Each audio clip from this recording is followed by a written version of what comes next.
Bismillahirrahmanirrahim. Assalamualaikum warahmatullahi wabarakatuh. Alhamdulillahi wassalatu wassalamu ala rasulillah. Hayyakumullah wa bayyakum wa saddadadillah wa iyyakum alal khairi wal huda mahayyina.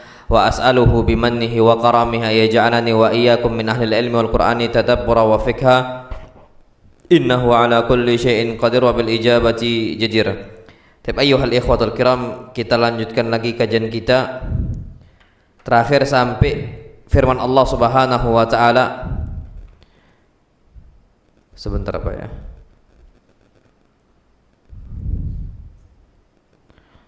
Quran Surah Yusuf.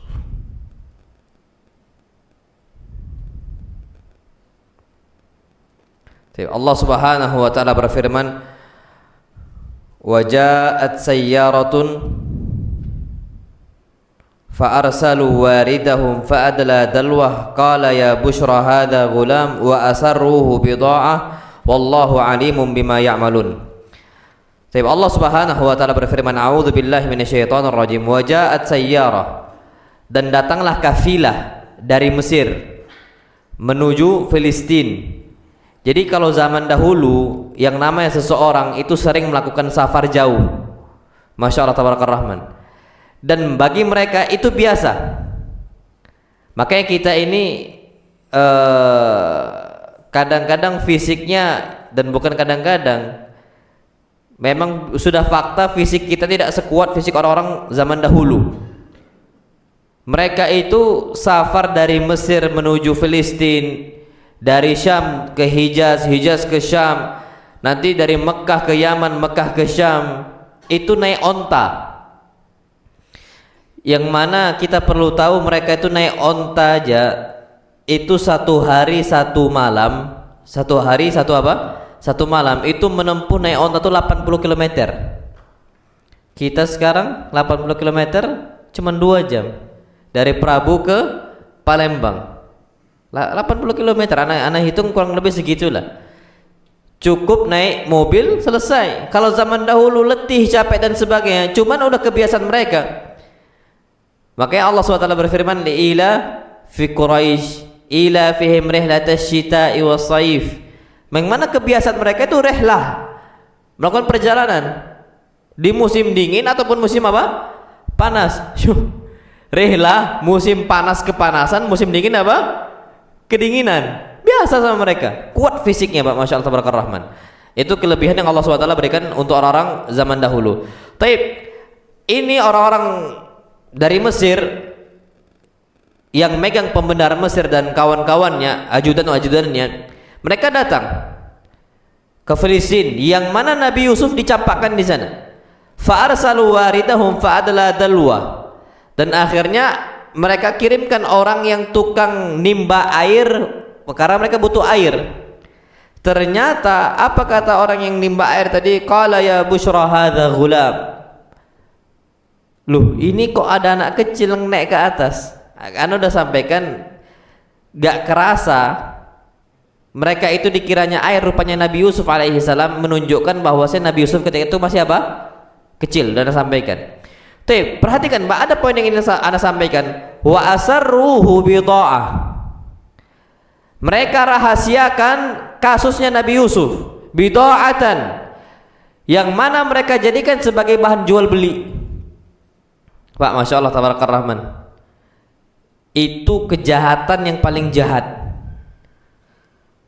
Mereka kira, orang-orang Mesir kira yang dijual sama saudara-saudara Yusuf itu budak, yang memang kalau perbudakan zaman dulu itu biasa.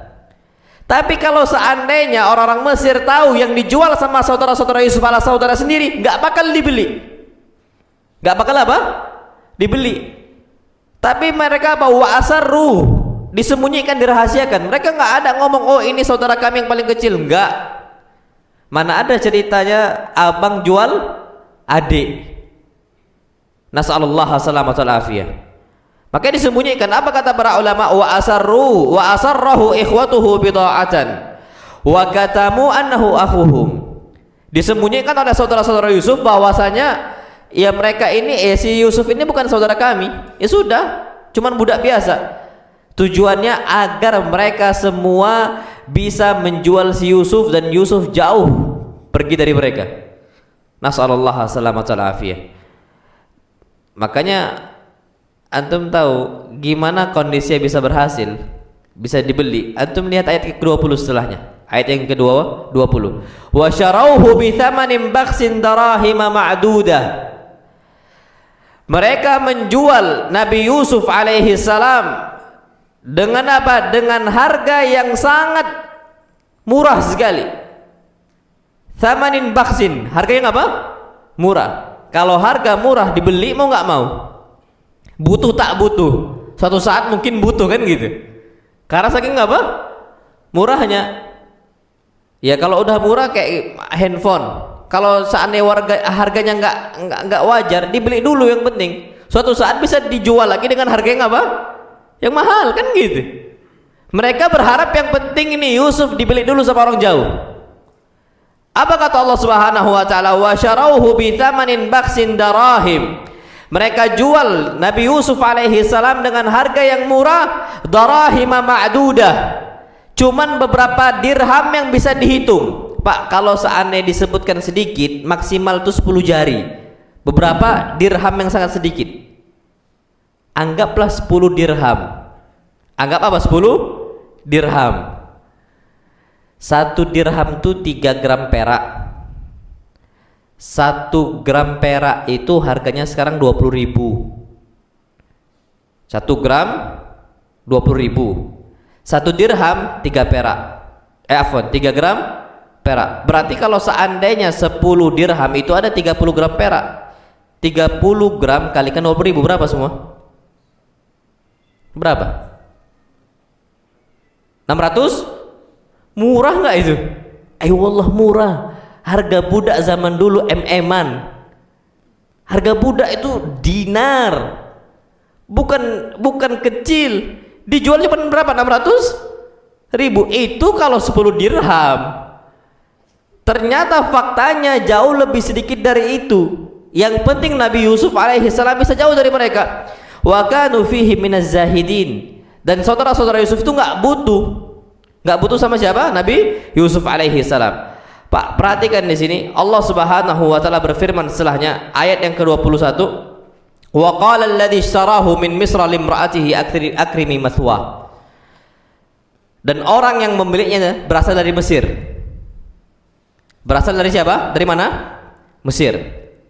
Dia mengatakan untuk istrinya akrimi mathwa.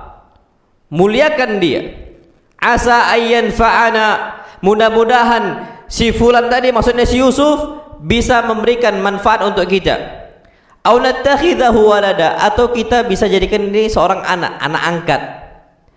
Wa kadzalika makkanna li Yusufa fil ard. Begitulah kata Allah SWT, kami jadikan Yusuf untuk ditinggikan oleh Allah Subhanahu wa taala. Wa linu'allimahu min ta'wilil ahadits, dan kami jadikan dia itu hidupnya nanti dimuliakan agar kami ajarkan Nabi Yusuf sebagai ta'wilil ahadits, tafsir mimpi. Nanti kita sebutkan bagaimana Nabi Yusuf itu menafsirkan mimpinya. Wallahu ghalibun ala amri, dan Allah lah yang menang atas urusan Allah SWT. Walakinna aktsaran nasi la ya'lamun, tapi kebanyakan manusia tidak tahu. Baik, perhatikan pada sini. Kita tafsirkan. Wa qala alladhi sarahu min Misr, dan berkatalah orang yang membeli Yusuf berasal dari Mesir. Namanya adalah Kitfir. Bukan raja Mesir, tapi apa? Gampang itu menteri keuangan apa? Mesir. Pemegang ya bendahara Mesir, bukannya raja besarnya, karena rajanya itu namanya Rayyan ibn Walid. Rayyan ibn Al-Walid. Tapi kalau Al-Aziz yang beli itu adalah Al-Aziz. Al-Aziz ini namanya adalah Kitfir. Taib. Wa qala alladhi sarah, dan Kitfir Al-Aziz yang membeli Nabi Yusuf dan dia berasal dari Mesir mengatakan untuk istrinya. Syufa, Allah mengatakan qala limra'atihi, dia mengatakan untuk istrinya. Para ulama mengatakan disebutkan istri dalam Al-Quran Karim kalau dengan sebutan imra'ah itu biasanya ada perbedaan. Perbedaan apa? Perbedaan keyakinan. Atau kalau sama keyakinannya, ada perbedaan apa? Satu mandul, satu hasilnya subur. Ana ambil contoh. Antum coba lihat istri Nabi Nuh sama istri Nabi Lut. Allah Subhanahu wa taala berfirman dalam Al-Qur'an Al-Karim menyebutkan istri Nabi Lut bukan pakai zaujah. Aslinya istri apa bahasa Arabnya? Zaujah. Tapi Allah SWT tidak mengucapkan zaujah, istri, tapi imra'ah. Kenapa? Karena ada beda keyakinan. Allah Subhanahu wa taala berfirman, "Daraballahu mathalan lil ladzina amanu imra'ata Nuhin wa imra'ata Lut." Allah Subhanahu wa taala jadikan permisalan untuk orang yang beriman adalah istrinya Nabi Nuh sama istri Nabi Lut, tapi dengan ucapan bukan zaujah, tapi apa? Imra'ah. Beda Pak. Jadi dalam bahasa Arab itu dakik. Bahasa Arab itu apa? Dakik. Dia itu tajam seperti itu. Nah, kenapa disebutkan istrinya Al-Aziz atau Zulaikha disebutkan dengan imra'ah, wanitanya, bukan zaujahnya? Kata para ulama karena memang Zulaikha itu mandul. Zulaikha apa? Mandul. Makanya contohnya, Masya Allah tabarakallah, antum tahu Nabi Ibrahim alaihissalam istrinya mandul bukan? Istri Nabi Ibrahim aslinya mandul. Aslinya apa? Mandul. Udah lama nih gak punya anak. Ibrahim punya anak umurnya 80 tahunan, baru Allah kasih anak. Ketika Nabi Ibrahim belum punya anak, apa kata Allah Subhanahu wa taala? Wa imra'atuhu qa'imatun. Dan istrinya Nabi Ibrahim Allah mengucapkan dengan imra'atuhu, bukan zaujatuhu. Kenapa? Karena ketika itu memang masih mandul. Ketika dikasih kabar memiliki anak, ya kagetlah. Ternyata ketika Nabi Ibrahim berdoa, ketika punya anak, apa kata Allah? Wa aslahna lahu zaujah. Akhirnya kami perbaiki istrinya. Maksudnya yang awalnya mandul bisa punya apa? Anak. Yang kedua, Allah katakan wa aslahna lahu zaujah. Karena sudah tidak apa? Mandul. Syufa dakik ini dalam bahasa Arab. Bahasa Arab itu detail. Kalau di kita, ya istri ya istri, suami ya suami. Tapi kalau bahasa Arab Pak beda. Dia itu harus detail. Itulah kata para ulama. Jadi Masya Allah tabarakallah rahman, yang perlu kita ketahui, ketika itu Nabi Ibrahim alaihi salam disebutkan istrinya imra'atuhu, ketika udah punya anak disebutkan apa? Zaujah, istrinya. Nah, taib. Jadi ala kulli di sini Allah Subhanahu wa taala berfirman, Al-Aziz mengatakan untuk istrinya tapi pakai lafaz imra'ah. Karena ketika itu Zulaikha apa mandul. Jadi Zulaikha enggak punya apa? Enggak punya anak. Makanya apa kata Al-Aziz? Akrimi mathwa, muliakan dia, asa ayyan fa'ana au nattakhidahu walada. Mudah-mudahan dia bisa ngasih manfaat untuk kita, jadi pembantu yang bantu rumah kita. Au nattakhidahu walada, atau kita jadikan anak. Syufa aslinya Al-Aziz memang dari awal kepengen Yusuf jadi apa? Anak angkatnya. Cuman takut menyakiti hatinya istrinya si Zulaikha, maka yang didahulukan itu apa? Mudah-mudahan dia bermanfaat untuk kita, atau kita jadikan apa? Anak. Atau perhatikan Pak Al-Aziz nggak mengatakan, ambil aja kita beli, nanti mudah-mudahan dia ini jadi anak angkat kita. Enggak. Perempuan itu apa? Sensitif. Ini kata para ulama. Apa mereka mengatakan? Allah Subhanahu wa taala menyebutkan bahwasanya yang namanya Al-Aziz mengucapkan seperti itu tujuannya agar tidak menyakiti masyairal mar'ah, perasaan wanita. Makanya kalau seandainya kita ngumpul bareng dengan saudara kita, ada saudari kita yang nggak punya anak, jangan ditanyakan dan sebagainya. Kenapa? Karena anak ini hak mutlak milik siapa? Milik Allah. Kita udah ikhtiar kayak manapun, Kapan Allah nggak ngasih? Ya belum dapat. Usaha gimana pun belum dapat. Syuf Al-Aziz itu faham bagaimana wanita, bagaimana seorang istri ketika nggak punya anak dia akan tersakiti. Jadi di situ Al-Aziz nggak mau menyakiti siapa? Istrinya Zulaikha. Taib, apa kata Allah Subhanahu wa taala? Kadzalika makkanna li Yusufa fil ard. Begitulah kami jadikan Yusuf dibeli oleh si Al-Aziz sama istri Zulaikha. Tujuannya apa? Makanna li Yusufa fil ard, agar kami jadikan dia itu memiliki makanah kedudukan di atas muka bumi. Karena Al-Aziz ini orang mulia, istrinya orang mulia. Kapan diangkat di kekeluargaannya si Al-Aziz sama Zulaikha, terangkat juga statusnya. Apa kata Allah Subhanahu wa taala? Walinu'allimahu min ta'wilil ahadits. Dan juga agar kami jadikan dia ini apa? Bisa paham tafsir mimpi. Syufa, kalau seandainya Yusuf nggak dijeburkan ke dalam sumur, kemudian nggak dijauhkan dari bapaknya, mungkin nggak Nabi Yusuf alaihi salam bisa nguasain Mesir? Bisa nggak? Nggak bisa. Mungkin nggak Nabi Yusuf alaihi salam, mungkin nggak Nabi Yusuf alaihi salam bisa mendapatkan kedudukan yang tinggi di Mesir? Nggak bisa. Makanya Pak, ada kalanya kita itu harus paham, kita ini ketika mencintai sesuatu hal kadang-kadang dijauhkan sama Allah SWT. Tujuannya ada hikmah besar. Kalau Yusuf masih sama bapaknya, nggak bakal menguasain Mesir, nggak bakal memiliki kedudukan tinggi di Mesir, nggak bakal. Ya dia akan seperti itu, ya ditindas sama siapa? Saudara-saudara Yusuf alaihi salam. Terus seperti itu. Maka ada sebuah kaidah, idza ab'adaqallahu ma tuhib yuridullahu ma yuhibbu wa ma tuhib. Kalau Allah Subhanahu wa taala menjauhkan engkau dari sesuatu hal yang kau cintai, perhatikanlah bahwasanya Allah itu ingin memberikan kepada engkau apa yang kau cintai dan apa yang Allah cintai. Tapi sabar. Antum melihat, masya Allah. Ini sudah sunnatullah, ana rasa. Sudah sunnatullah.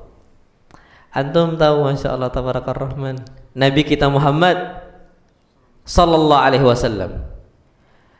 Nabi kita Muhammad sallallahu alaihi wasallam cinta nggak sama Mekah? Ayo wallah cinta. Nabi kita Muhammad sallallahu alaihi wasallam, Nabi lahir di Mekah, dibesarkan di Mekah, Nabi senang sama Mekah. Tapi ditindas Nabi kita Muhammad sallallahu alaihi wasallam. Ditindas di sana sebagaimana Nabi Yusuf ditindas oleh siapa? Saudara-saudaranya. Langsung saudara-saudara. Ini masya Allah, Nabi kita Muhammad SAW kondisi sama, ditindas sama pamannya. Ditindas sama siapa? Pamannya sendiri. Nasallallahu salamata wal afiyah. Ditindas sama kerabatnya. Ada Abu Lahabnya di situ, ada Abu Jahalnya di situ. Keluarga-keluarga mereka semua, keluarga Nabi kita Muhammad SAW harus dijauhkan dulu dari Mekah. Sampai ketika Nabi berhijrah, apa kata Nabi kita Muhammad SAW? Ya Makkah, alimtu annaki ahabbul biladi ilallah. Aku tahu bahwa engkau wahai Mekah adalah tempat wilayah yang paling Allah cintai. Jadi di atas muka bumi ini, dari timur sampai ke barat, utara ke selatan, tempat yang paling Allah cintai apa? Mekah. Apa kata Nabi SAW? Wa khairu ardillah, dan engkau sebaik-baik bumi Allah. Walaula anna qaumaki akhrajuni minki ma kharastu. Kalau seandainya kaum engkau wahai Mekah, penduduk engkau wahai Mekah tidak mengeluarkan saya dari engkau, niscaya aku nggak akan keluar, tapi terpaksa aku keluar ke Madinah. Syufa, apa yang Allah kasih? Ketika Nabi kita Muhammad sallallahu alaihi wasallam berdakwah di Madinah, membangun di sana istilahnya kepemimpinan Islam di sana. Apa yang terjadi? Ada nggak kasus Fathu Makkah, penaklukan kota apa? Mekah? Terjadi tidak? Terjadi. Terjadi, naam sahibah. Nabi kita Muhammad SAW balik dari Madinah menuju Mekah untuk menaklukkan kota apa? Kota Mekah. Seandainya Nabi kita Muhammad SAW nggak keluar dari Mekah, apakah Nabi SAW bisa menguasai Mekah? Lah, sulit. Makanya nasallallahu salamata wal afiyah. Itulah kadang-kadang sudah menjadi hikmatullah, sudah menjadi sunnatullah. Kadang-kadang orang ini harus keluar dulu, punya nama besar, baru bisa balik lagi. Sebagaimana Nabi Yusuf alaihi salam tertindas keluar ke Mekah, akhirnya bisa mulia dan bahkan sama orang-orang Filistin semuanya. Keluarganya memuliakan Yusuf, semua memuliakan Yusuf. Kita belajar Pak dari pahlawan-pahlawan kita, dari tokoh-tokoh kita. Antum tahu Pak Habibie? Berapa lama kekuasaan beliau memimpin kita? Enggak lama. Terpaksa harus apa? Keluar. Sekarang nama beliau apa? Harum di kita. Dulu Pak dilengserkan, nggak dipakai. Keluar punya nama seperti itu. Antum coba perhatikan, hampir semua ustadz biasanya di kampung sendiri nggak terkenal, tapi di kampung luar terkenal. Coba antum lihat. Ustadz Syafiq Basalamah asalnya dari mana? Jember, dari astagfirullahaladzim, Wonosobo apa? Jember situlah, Jember pondoknya di Wonosobo dan sebagainya. Beliau besarnya di mana? Di luar. Di Jember kajiannya ya biasa, tapi kalau di Jakarta full masjid itu. Nah, saya sunatullah. Atau mau cari ustadz siapa sekarang? Di kampungnya nggak dianggap, di luar apa? Dianggap. Dan hampir rata-rata seperti itu, nggak tahu kenapa. Sudah menjadi sunnatullah. Orang kapan saatnya ini memang harus merantau dulu jauh. Kapan punya nama di luar, baru nanti dianggap di dalam. Tapi kalau di dalam, ya anak-anak kita nih lah dia nih. Siapa dia dan sebagainya. Jadi seperti itu Pak. Jadi makanya kalau antum punya anak, campakkan aja keluar, masukkan pondok, jauh-jauh biarlah. Ke Jawa, campakkan aja ke Jawa. Bukan dicampakkan nggak diurus. Maksudnya diletakkan di Jawa. Biar dia belajar dulu di sana, dia menimba ilmu, dia sampai ya kehidupan dia susah sulit dan sebagainya. Nanti ada masanya dia akan besar di luar. Baru kaumnya itu balik. Dan itu seperti itu terus. Atau mau cari siapa sekarang? Makanya disebutkan oleh para ulama, kalau seandainya kita dijauhkan dari sesuatu hal yang kita cintai, nggak ada masalah. Allah menginginkan suatu hal yang lebih besar yang Allah cintai. Makanya Masya Allah Tabaraka Rahman, yang penting jangan tergesa-gesa. Orang ini kan kadang-kadang kapan kena ujian cobaan langsung apa? Langsung mundur. Aduh, diusir dari Filistin langsung takut. Dimasukkan pondok langsung takut. Orang tua nggak mau masukkan anak ke pondok juga karena takut. Itu tergesa-gesa, ndaklah. Nanti ngeri gini. Perasaan was-was dari mana? Syaitan. Yang penting Mbak, tunggu saja, sabar saja. Karena kalau tergesa-gesa, kalau Yusuf mau berharap cepat dapat kedudukan yang tinggi, nggak bakal bisa. Makanya harus sabar, ditempa sampai dijauhkan baru dapat. Makanya ada sebuah ucapan para ulama, man ta'ajjala syai'an qabla awanihi uqiba bihirmanihi. Orang yang berharap tergesa-gesa dapat sesuatu hal, Allah akan hukum dia nggak akan dapatkan hal tersebut. Orang mau mendapatkan gaji tinggi, jabatan tinggi dan sebagainya, tapi mau instan, mau dapat harta yang banyak instan, yang serba instan, biasanya ada suatu hal. Antum lihatlah sekarang, tiba-tiba dia instan mau jadi kaya. Udah banyak kasusnya, ternyata di balik itu ada sesuatu hal. Allah nggak suka tergesa-gesa, Allah nggak suka instan. Makanan instan aja nggak bagus. Kok semua kita mau instan, mau dapat gaji tinggi instan, pekerjaan instan dan sebagainya. Biasanya ada suatu hal yang harus diwaspadai seperti itu. Karena yang namanya orang itu harus paham, kita nggak boleh apa tergesa-gesa. Kalau mau tergesa-gesa, uqiba bihirmanihi, Allah akan hukum dia nggak akan mendapatkan apa yang dia inginkan. Jadi sabar saja. Makanya ada sebuah ucapan, kalau seandainya kita udah tergesa-gesa, kok gaji nggak naik-naik, kok jabatan nggak diangkat-angkat, Nabi kita Muhammad SAW bersabda, al-ajlatu minasyaitan. Tergesa-gesa termasuk apa perbuatannya siapa? Syaitan. Sabar, tunggu aja dulu. Itu insya Allah Subhanahu wa ta'ala Allah akan bukakan. Yang penting berdoa kepada siapa? Allah Subhanahu wa ta'ala. Dan antum tahu Pak, ada sebuah ucapan, orang kapan sudah serius berdoa kepada Allah Subhanahu wa ta'ala, Allah akan mudahkan jalannya.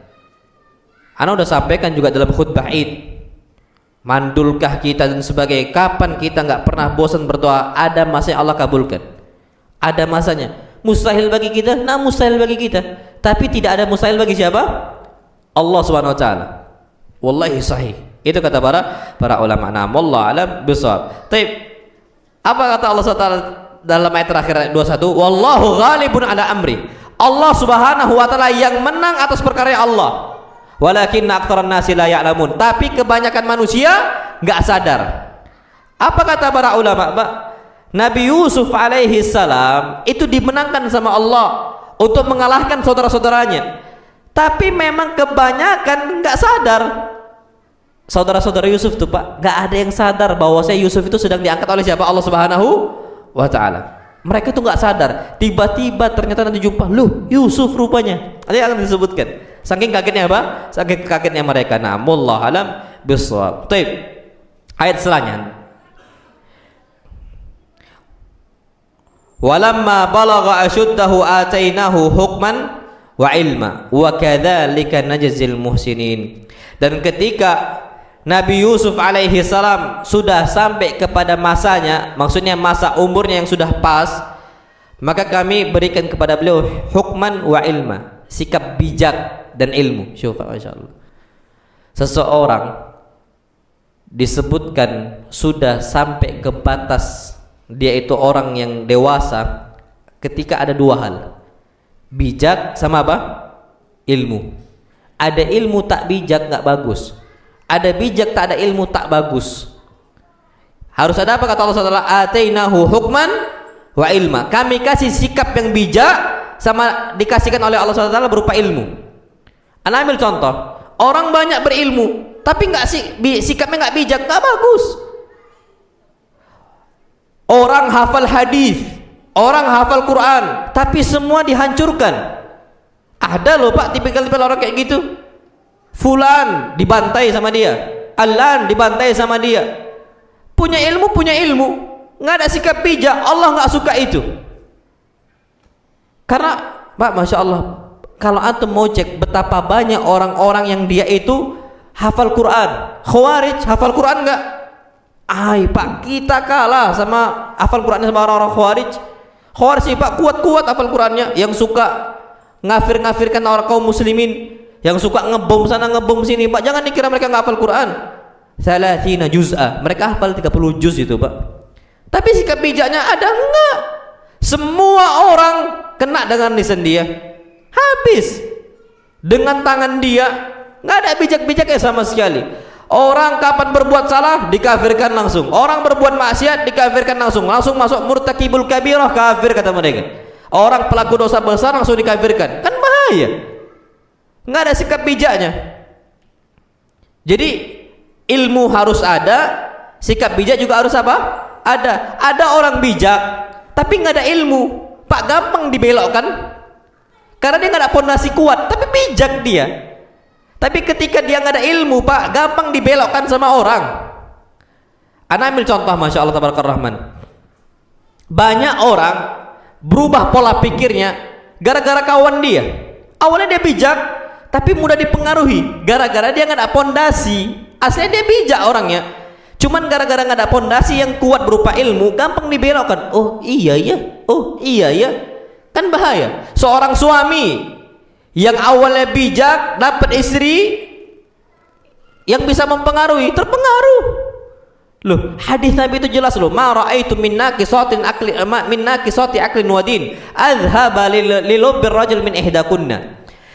Tidaklah ada wanita-wanita yang lemah akalnya, lemah agamanya, tapi mereka semua mampu menghilangkan akal seseorang laki-laki yang bijak dari kalian. Laki-laki yang bijak bisa rusak gara-gara apa? Wanita. Padahal wanita ini lemah akal, lemah apa? Lemah agama. Kenapa kok bisa? Karena suaminya jarang kajian. Gara-gara suaminya malas menuntut ilmu, akhirnya gampang ditarik sama istrinya, ditarik sama istrinya. Akhirnya pola hidupnya ngikut pola hidup apa? Istri. Muncullah istilah suami takut istri. Mau ngapa-ngapain, aduh nggak enak anak sama istri anak. Loh, kalau Allah kalau Rasul nggak dianggap lagi. Kenapa? Jadi sikap bijak itu bisa hilang dengan berjalannya waktu ketika seseorang tidak ada ilmu. Bahaya bukan? Bahaya. Jadi orang dewasa dikatakan dewasa itu ada dua. Pertama dia itu ada hukum, ada hikmah, yang kedua ada ilmu. Kecil umur dia tetap dibilang dewasa. Walaupun apa? Dia orangnya apa? Masih kecil. Tapi dia memiliki hikmah, sikap yang bijak, dan dia memiliki ilmu, dia dikatakan dewasa dalam Islam. Al-hazim, orang teguh dia ini. Buktinya apa? Ibnu Abbas Pak, masih kecil dia, tapi sikap bijaknya Masya Allah dan ilmunya Masya Allah. Umar bin Khattab radhiyallahu ta'ala anhu mau rapat besar dalam perkara yang besar. Semua Pak Masya Allah, kumpulan-kumpulan masyayikh Badar, orang-orang sepuh dari orang-orang yang pernah ikut perang Badar bersama Nabi kita Muhammad sallallahu alaihi wasallam. Tiba-tiba ada anak kecil masuk. Siapa? Ibnu Abbas. Apa kata kawan-kawan yang pernah ikut perang Badar, sesepuh-sesepuh Badar? Mereka mengatakan, ya Umar, ya Amirul Mukminin, wahai pemimpin umat Islam, kenapa si Ibnu Abbas masuk? Walana abna'u mithluh, kita ini punya anak seperti dia umurnya, kalau gitu masukkan juga anak-anak kami, kata Masyayikh Badar. Akhirnya dites keilmuan siapa? Ibnu Abbas. Syufa, Ibnu Abbas dites ilmunya, ditanya tentang surat An-Nasr, idza jaa nasrullahi wal fath wa ra'aitan nasa yadkhuluna fi dinillahi afwaja, ketika pertolongan Allah Subhanahu wa taala telah datang dan penaklukan kota Mekah juga sudah tiba, dan engkau melihat banyak manusia yang masuk Islam ke dalam apa? Dalam kondisi berbondong-bondong. Fasabbih bihamdi rabbika was taghfir, maka bertasbihlah kepada Allah SWT dan mintalah ampun kepada Allah Subhanahu wa taala. Innahu kana tawwaba. Ditanya, apa tafsir ayat ini? Ada yang mengatakan, oh, kapan kita sudah menaklukkan kota Mekah, kita diperintahkan untuk bertasbih, diperintahkan untuk beristighfar dan sebagainya. Aku nggak inginkan itu, kata Umar. Ditanya semua, sama kayak yang pertama. Pas Ibnu Abbas ditanya, wahai Ibnu Abbas, apa tafsir ayat ini? Ibnu Abbas mengatakan, qurbu ajalil Rasulullah sallam. Ayat ini turun menunjukkan bahwasanya ajal Nabi sudah dekat, sudah mau meninggal. Asabta ya Ibnu Abbas, engkau benar wahai Ibnu Abbas. Syufa, kedalaman ilmu siapa? Ibnu Abbas. Betul, tidak lama setelah itu Nabi kita Muhammad SAW meninggal sallallahu alaihi wasallam. Jadi kata para ulama, Pak, yang namanya orang masih kecil tapi dia ada sikap hikmah, ada ilmu juga, Pak, ya dia bisa dikatakan dewasa. Al-hazim maksudnya, dia bisa diambil ikut musyawarah, nggak ada masalah. Antum ada suatu hal minta. Jadi kalau anak kita semisal, anak kita masuk pondok, dia punya banyak ilmu dan dia bijak, tapi bijak lo ya, ada hikmah. Kadang-kadang masuk pondok, pulang-pulang main game. Nggak ada bijak-bijaknya itu, Pak. Ada itu kawan-kawan kayak gitu, nasallallahu alaihi wasallam, ngapain ke pondok? Ada kadang-kadang jumpai seperti itu. Tapi kalau ada dia Masya Allah baca Quran, hadisnya dibaca dan sebagainya, pulang dia, antum silakan musyawarah, nak, abi gini, apa pandangan kamu, nak? Fadhol. Itu boleh kita minta musyawarah, kita minta pendapat dia. Itu bagus. Jadi, Pak, seseorang dikatakan dewasa ketika ada apa? Hikmah sama apa? Ilmu. Wa kadzalika najzil muhsinin. Begitulah kami balas orang-orang yang berbuat apa? Berbuat baik. Nah, wallahu alam bissawab. Baik. Allah berfirman dalam ayat setelahnya. Syufa, ini ayat penting nih. Ini permulaan kasus Zulaikha sama siapa? Nabi Yusuf. Ini permulaannya. Allah Subhanahu wa taala berfirman, "Wa rawadathu allati huwa fi baitiha an nafsihi wa ghallaqatil abwaba wa qalat hayta lak." Qala ma'adallah. Innahu rabbi ahsana mathwai innahu la yuflihudz zalimun. Dan wanita tersebut menggoda laki-laki tersebut. Maksudnya Zulaikha menggoda siapa? Yusuf. Allati huwa fi baitiha, yang mana Zulaikha ketika itu kondisinya Yusuf, maksudnya huwa dia sedang dalam rumahnya Zulaikha. Tapi Pak, semua pakai domir semua, ha dan hu. Nggak disebutkan nama Zulaikha, nggak disebutkan nama siapa?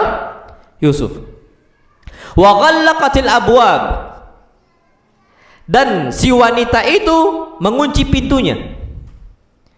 Jadi banyak pintu, Pak, dikunci semua sama Zulaikha. Wa qalat haytalak, dan si wanita pun mengatakan, sini engkau. Qala ma'adallah, laki-laki itu pun mengatakan, Aku takut kepada siapa? Allah. Aku berlindung kepada Allah Subhanahu wa taala. Innahu rabbi ahsana mathwai. Sesungguhnya Rabb aku telah berbuat baik sama saya. Innahu la yuflihul zalimun. Sesungguhnya orang-orang zalim tidak akan beruntung. Pak, Masya Allah. Coba antum perhatikan. Dan wanita tersebut menggoda laki-laki tersebut. Yang mana laki-laki tersebut di rumah perempuan tersebut. Dan wanita tersebut pun mengunci pintu-pintunya. Disebutkan nama Yusuf? Enggak. Disebutkan nama Zulaikha? Enggak. Kapan Nabi Yusuf disebutkan setelah ayat itu? Ayat yang ke-29. Ini dari 23, 24, 25, 26, 27, 28 enggak disebutkan Nabi Yusuf sama sekali. Di ayat 29 baru disebutkan Yusufu arid an hadza. Apa kata para ulama? Allah mengajarkan kita untuk menutup aib kaum muslimin. Allah ajarkan ini. Jangan mudah-mudahan nyebarkan aib. Kalau kisahnya nggak ada masalah sama sekali. Jadi kalau semisal antum mau jadikan pelajaran untuk kaum muslimin, cukup ceritakan kasus tanpa nyebut nama. Jangan sampai, Masya Allah Tabarakar Rahman, ini apalagi tentang masalah penggodaan zina, sebut nama. Tahu nggak gini fulan sama fulana, disebut nama. Ini nggak boleh kata para ulama. Oh fulan, antum tahu nggak ikhwan fulan merokok dan sebagainya. Loh, apa? Ada faedah kita ambil? Nggak ada. Untuk apa kita sebut nama, identitas dan sebagainya? Orang itu udah malu, kasihan. Tapi kalau kita mau nyampaikan, cukup ceritakan apakah kasus, cukup ceritakan perbuatannya tanpa kita ngasih isyarat. Isyarat nggak boleh. Orangnya gemuk, kulitnya putih, nggak boleh. Anggaplah nggak ada orangnya, cukup A saja. Tapi kita sampaikan kasusnya. Kenapa? Karena Allah ajarkan kita itu memang harus nutup aib kaum muslimin. Ana ambil contoh, Masya Allah Tabarakar Rahman. Nabi kita Muhammad SAW menjumpai beberapa aib yang ada dalam kaum muslimin. Nabi tegak di mimbar. Apa kata Aisyah? Kana Nabi sallallahu alaihi wasallam idza balaghahu an rajuli syai'. Ketika Nabi sallallahu alaihi wasallam mendapati sesuatu hal yang bermasalah dalam kaum muslimin, beliau pun tegak di mimbar beliau. Beliau mengatakan, "Ma balu fulan yaqulu kadza wa kadza?" Kenapa si A ngomong seperti ini dan berbuat seperti itu? Kenapa si B melakukan hal ini dan melakukan hal tersebut? Jadi enggak sebutkan apa? Nama, tapi tetap kasusnya disampaikan agar jadi ibrah, hikmah, pelajaran untuk orang lain. Jadi Pak, kecuali memang dibutuhkan untuk disampaikan namanya, fadhal, nggak ada masalah sama sekali. Cuman kalau untuk kaum awam, kebanyakan kaum muslimin yang memang nggak butuh kasus, nggak butuh cerita tersebut tentang orangnya, nggak usah, ceritanya disampaikan. Tapi kalau memang dibutuhkan, ya nggak ada masalah. Semisal contoh dalam kasus taqadi, minta peradilan, antum datang ke hakim, wahai hakim fulan, nggak bisa antum. Siapa kata hakimnya? Siapa yang zalimin antum? Adalah si A. Nggak bakal bisa. Mau nggak mau harus sebut apa? Sebut nama. Boleh kalau ketika ada kasus yang memang harus disebutkan namanya, memang harus disampaikan namanya. Tapi kalau seandainya antum mau nyampaikan untuk halayak ramai kaum muslimin yang mereka nggak butuh tahu siapa A siapa B, maka jangan disampaikan. Contohnya Nabi kita Muhammad sallallahu alaihi wasallam. Kenapa? Karena kalau kasusnya kita ini bermudah-mudahan ngompori orang, mau istilahnya nyari aib fulan, ceritakan ke fulan, sebarkan ini, sebarkan itu, Pak, hati-hati. Itu bukan sikap orang muslim, gampang terprovokasi, gampang dipengaruhi. Itu hati-hati. Ujung-ujungnya nanti akan timbul ghibah. Jadi dicari aib-aibnya, nasallallahu salamatul afiyah. Nabi kita Muhammad sallallahu alaihi wasallam bersabda, "Ya ma'syara man amana bilisanihi." Wahai orang-orang yang dia itu beriman dengan lisannya saja. Dia ngomong ana beriman. Walam yadkhulul imanu qalbah, padahal iman tidak pernah masuk ke dalam hati dia. Maksudnya orang apa? Munafik ngomong saya beriman dengan apa? Lisan, hatinya nggak pernah mengatakan iman. Apa kata Nabi kita Muhammad SAW? La taghtabul muslimin, jangan ghibahin kaum muslimin, apalagi nyari aibnya. Fa innahu man tatabba'a aurata akhihi tatabba'a Allahu auratahu wa in kana fi qa'ri baitihi. Sesungguhnya barang siapa yang mencari-cari aib kaum muslimin, Allah akan mencari-cari aib dia dan Allah akan bongkar walaupun dia dalam rumahnya. Sahih. Makanya kita harus apa? Hati-hati. Jadi kalau ada orang berbuat salah semisal dan sebagainya, jangan dicela. Ada orang berbuat salah dicela, apalagi orang kesalahan itu bukan kesalahan baru, kesalahan apa? Lampau. Ini orang udah taubat dari kesalahan yang lalu, masih dicerca, masih dihina, masih diejek. Itu kesalahan sudah apa? Sudah lalu. Jangan lagi. Nabi kita Muhammad SAW bersabda, man ayyara akhahu bidhammin, barang siapa yang mencela, menghinakan saudaranya dengan sebab kesalahan dia ada salahnya, lam yamut hatta ya'malah, dia nggak akan mati sampai dia melakukan hal yang sama dengan saudaranya. Syufa, wallah azim, ini hadis ini riwayat Imam Tirmidzi dan dihasankan oleh beliau dan dihasankan oleh Al-Imam Ibnu Hajar Al-Asqalani. Barang siapa yang mencela saudaranya, man ayyara akhahu bidzambin, dia cela saudaranya, dia berbuat salah, apalagi dia udah bertaubat. Pak, kesalahan apa sih saudara kita sampai kita cela? Umar bin Khattab, kesalahan apa? Kesalahan berbuat syirik. Pak, syirik nih jauh lebih besar dibandingkan maksiat-maksiat yang lain. Tidak ada kesalahan yang lebih fatal dibandingkan kesalahan apa? Syirik. Pertanyaannya sekarang, ada nggak yang mencela Umar gara-gara kesyirikan dia? Nggak ada. Karena kenapa? Umar sudah bertaubat. Kesalahan apa lagi yang lebih fatal dibandingkan keinginan untuk membunuh Nabi kita Muhammad sallallahu alaihi wasallam? Walaupun cuma keinginan, Pak, kesalahan besar itu, apalagi udah sampai bawa pedang Umar bin Al-Khattab, tapi tidak ada yang mencelanya sama sekali. Apa kata para ulama? Maka jangan sampai kita cela saudara kita karena sebuah perbuatan dosa. Kalau enggak, apa kata Nabi kita SAW, lam yamut hatta ya'mala, dia tidak akan mati sampai dia kerjakan hal yang sama. Mencela fulan, oh dulu fulan ini pemain musik, loh udah taubat belum dia? Kalau sudah taubat, lupakan. Pun kalau masih, kita nasihati, bukan disebarkan apa? Aibnya. Pak, maksiat ini antum kiaskanlah semua maksiat, bawakan semua maksiat. Kenapa, Pak? Nggak bakal kita ini meninggal sampai kita kerjakan hal yang sama. Itu udah sunnatullah itu, Pak. Sudah apa menjadi sunnatullah. Itu yang perlu kita ketahui. Na'amallahu a'lam biswab. Terus gimana kalau kondisi kita dapat kasus seperti itu? Oh, kita taib. Jam berapa? Isya 19.15. 1 menit lagi ya? 2 menit lagi, taib. Terus gimana? Antum belalah kehormatannya. Ya akhi, antum udah ngomong nggak ke fulan? Ana nggak butuh kasus aibnya fulan itu kayak mana. Ana cuman butuh antum sampaikanlah ke dia. Ana pernah, Pak, jumpai ada salah satu ikhwah. Ana naik motor nih, naik motor. Ini ikhwan udah ngaji. Tiba-tiba dia di tepi jalan dia ngerokok. Ana nggak tahu. Ana turun. Ana mau samperin, mau jumpain salam. Ana sama istri Ana.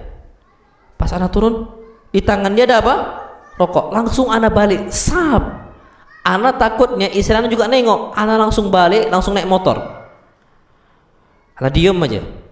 Ana tanya sama istri Ana, Dek, adek tadi nengok nggak? Ngapain si fulan? Nengok, Bang. Tapi adik diem aja. Ngapain? Ngerokok. Hati-hati lo ya, jaga aibnya. Besok abang nasihatin dia langsung secara 4 mata. Ana besoknya datang, Pak, ngomongin dia langsung 4 mata. Ana ngomong, cukup aib ini kita yang tahu. Ana datengin besok. Kita nggak ada faedah, Pak, ngomong ke fulan, ngomong ke Alan. Apa faedahnya?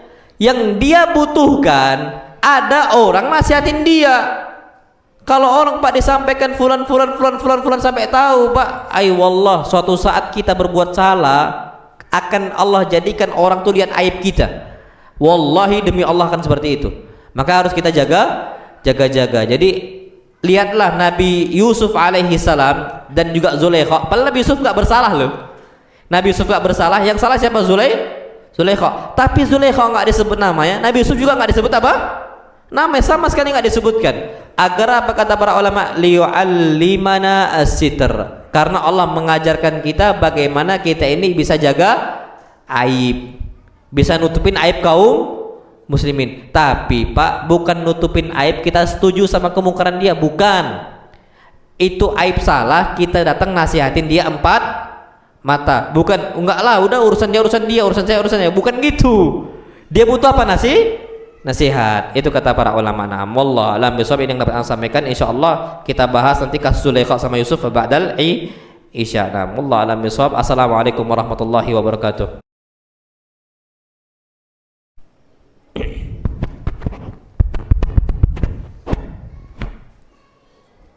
Taib. Bismillahirrahmanirrahim. Assalamualaikum warahmatullahi wabarakatuh. Alhamdulillahi wassalatu wassalamu ala rasulillah. Kita lanjutkan kajian kita kembali. Jadi Pak, tadi imam kita Ustaz Rahmat tadi itu baca rakaat pertama kasusnya Zulaikha sama siapa? Yusuf. Coba antum dengar tadi nggak ada disebutkan nama Yusuf sama nama siapa?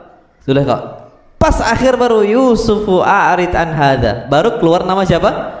Yusuf. Itu pun setelah kasus selesai. Itu udah beda kasus. Ini Pak mengajarkan kita tadi balik lagi untuk nutup aib kaum muslimin. Jangan suka nyebarin aib.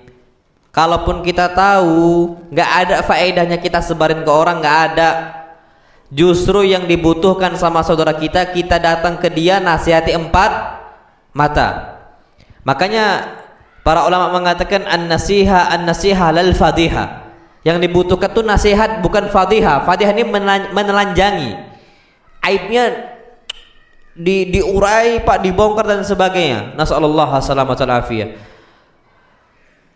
Pak, aslinya kita ini sama kayak yang lain tuh sama. Punya aib tuh sama. Cuman walhamdulillah Allah masih nutup apa? Aib kita. Coba Pak, dibongkar semua aib kita Pak. Asli terbongkar semuanya. Nggak ada satupun manusia yang bersih dari apa? Dosa. Nggak ada. Kullu bani Adam khata'. Setiap anak Adam berbuat apa? Kesalahan. Khata' beda sama khati'. Khata' itu berkali-kali berbuat dosa, berkali-kali berbuat salah. Manusia. Jadi cuman gara-gara kita ditutup sama siapa? Allah.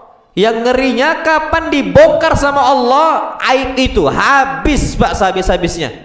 Tokoh sebesar-besarnya tokoh, orang hormatin dia, kapan dibongkar nggak ada lagi wibawa, nggak ada lagi kehormatan. Kapan dibongkar sama siapa? Allah Subhanahu wa taala. Taib. Perhatikan di sini. Warawadathu allati huwa fi baitiha, dan wanita tadi menggoda laki-laki tersebut. Yang mana laki-laki tadi di rumah wanita tersebut. Wa ghallaqatil abwab, dan wanita tersebut menutup semua pintunya, dikunci semuanya. Wa qalat haytalak, dan wanita tersebut mengatakan, sini engkau, ayo kita berzina. Qala ma'adzallah, laki-laki pun mengatakan, aku berlindung kepada Allah. Syufa, apa kata para ulama? Yang namanya Yusuf itu jadi anak angkat. Jadi anak apa? Angkat. Jangan aman status anak angkat. Kita ada anak orang, kita angkat dia jadi anak, nggak boleh dibinkan loh ya. Maksudnya anak asuh kita. Itu boleh kita ngasuh anak, cuman tetap ada batas-batasan. Kita nggak mahramnya dia. Buktinya apa? Zulaikha masih tergoda sama anak angkatnya sendiri. Naam sahih, udah diangkat jadi anaknya, dia tinggal di kerajaan tersebut, ternyata masih tergoda. Karena bukan mahram. Ingat, mahram bukan muhrim. Mahram itu yang haram dinikahi. Kalau muhrim, orang yang ihram, yang pakai kain ihram, itu muhrim. Mahram yang haram untuk dinikahi, ibu mahram kita.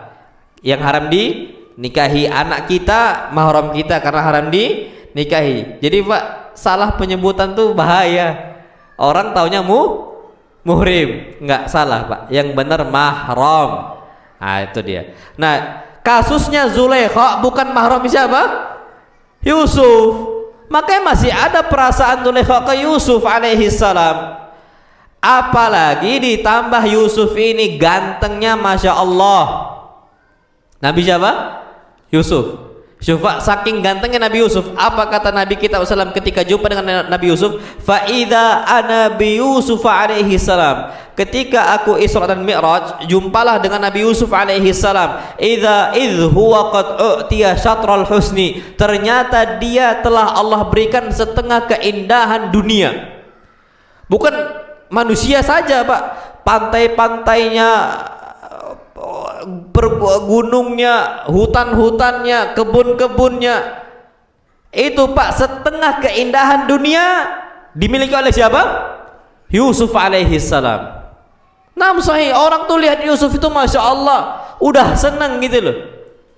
Kita kalau ada istilah penat, healing katanya kan, kemana? Ke pantai. Tapi Pak, mereka di zaman Nabi Yusuf cukup melihat siapa?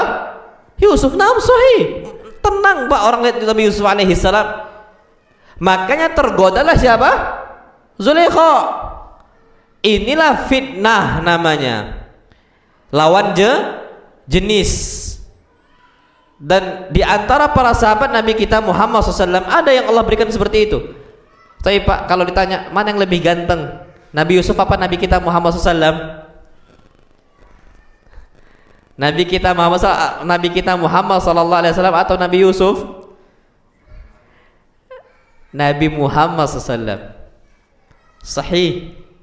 Loh kok Nabi Muhammad sallallahu? Naam. Nabi kita Muhammad sallallahu bersabda tentang Nabi Yusuf, laqad u'tiya syatral husn. Dia dikasih setengah keindahan dunia. Tapi Nabi kita Muhammad sallallahu alaihi wasallam, semua para sahabat mengatakan beliau dikasih keindahan semua dunia. Saking gantengnya siapa? Nabi Muhammad SAW. Makanya Pak, orang itu dari zaman dulu berbondong-bondong tujuannya datang ke Madinah cuman untuk lihat Nabi kita Muhammad SAW, teduh wajah Nabi SAW. Naam sahih. Aslinya semua Nabi itu ganteng. Disebutkan dalam sebuah riwayat, ma ba'athallahu nabiyyan illa waqad ba'athahu hasanal wajhi wa hasanas saut. Tidaklah Allah Subhanahu wa taala utus seorang nabi kecuali Allah utus dalam kondisi dia ini tampan wajahnya, bagus suaranya.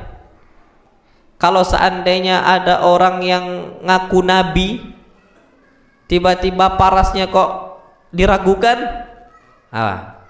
Pak, ketampanan, kecantikan itu ada ijma sama ada khilaf. Cantik nggak fulana? Cantik. Enggak, biasa aja. Khilaf itu namanya. Ada yang ijma. Cantik nggak itu? Oh iyalah cantik. Cantik nggak? Cantik kali lah. Yang itu? Jangan ditanya. Cantik kali. Itu apa? Ijma. Ganteng nggak dia? Ganteng, masya Allah. Nah, para nabi SAW itu semua sepakat ganteng mereka semua. Tiba-tiba kalau ada orang yang dikhilafkan kegantengan dia, aku nabi, bahaya. Berarti bukan apa? Bukan nabi. Apalagi baca Qurannya amburadul, ngaku-ngaku terima wahyu. Ada Pak di Sumatera Selatan nih orang ngaku terima wahyu itu ada. Ada, ya Allah. Baca Qurannya amburadul. Ada di Sumsel ini, Anda nggak sebut tempatnya. Nasallallahu alaihi wasallam. Gitu ngaku nabi. Wajahnya Pak masih enak kalau mancungnya masya Allah, rambutnya itu lurus dan sebagainya, gantengnya masya Allah. Ini udah hidung pesek, wajahnya ya pabrik minyak, ya macam wajahan ini kan, minyaknya bisa dijual nih Pak. Anda nggak bisa ngaku nabi kan? Orang udah tahu siapa kita.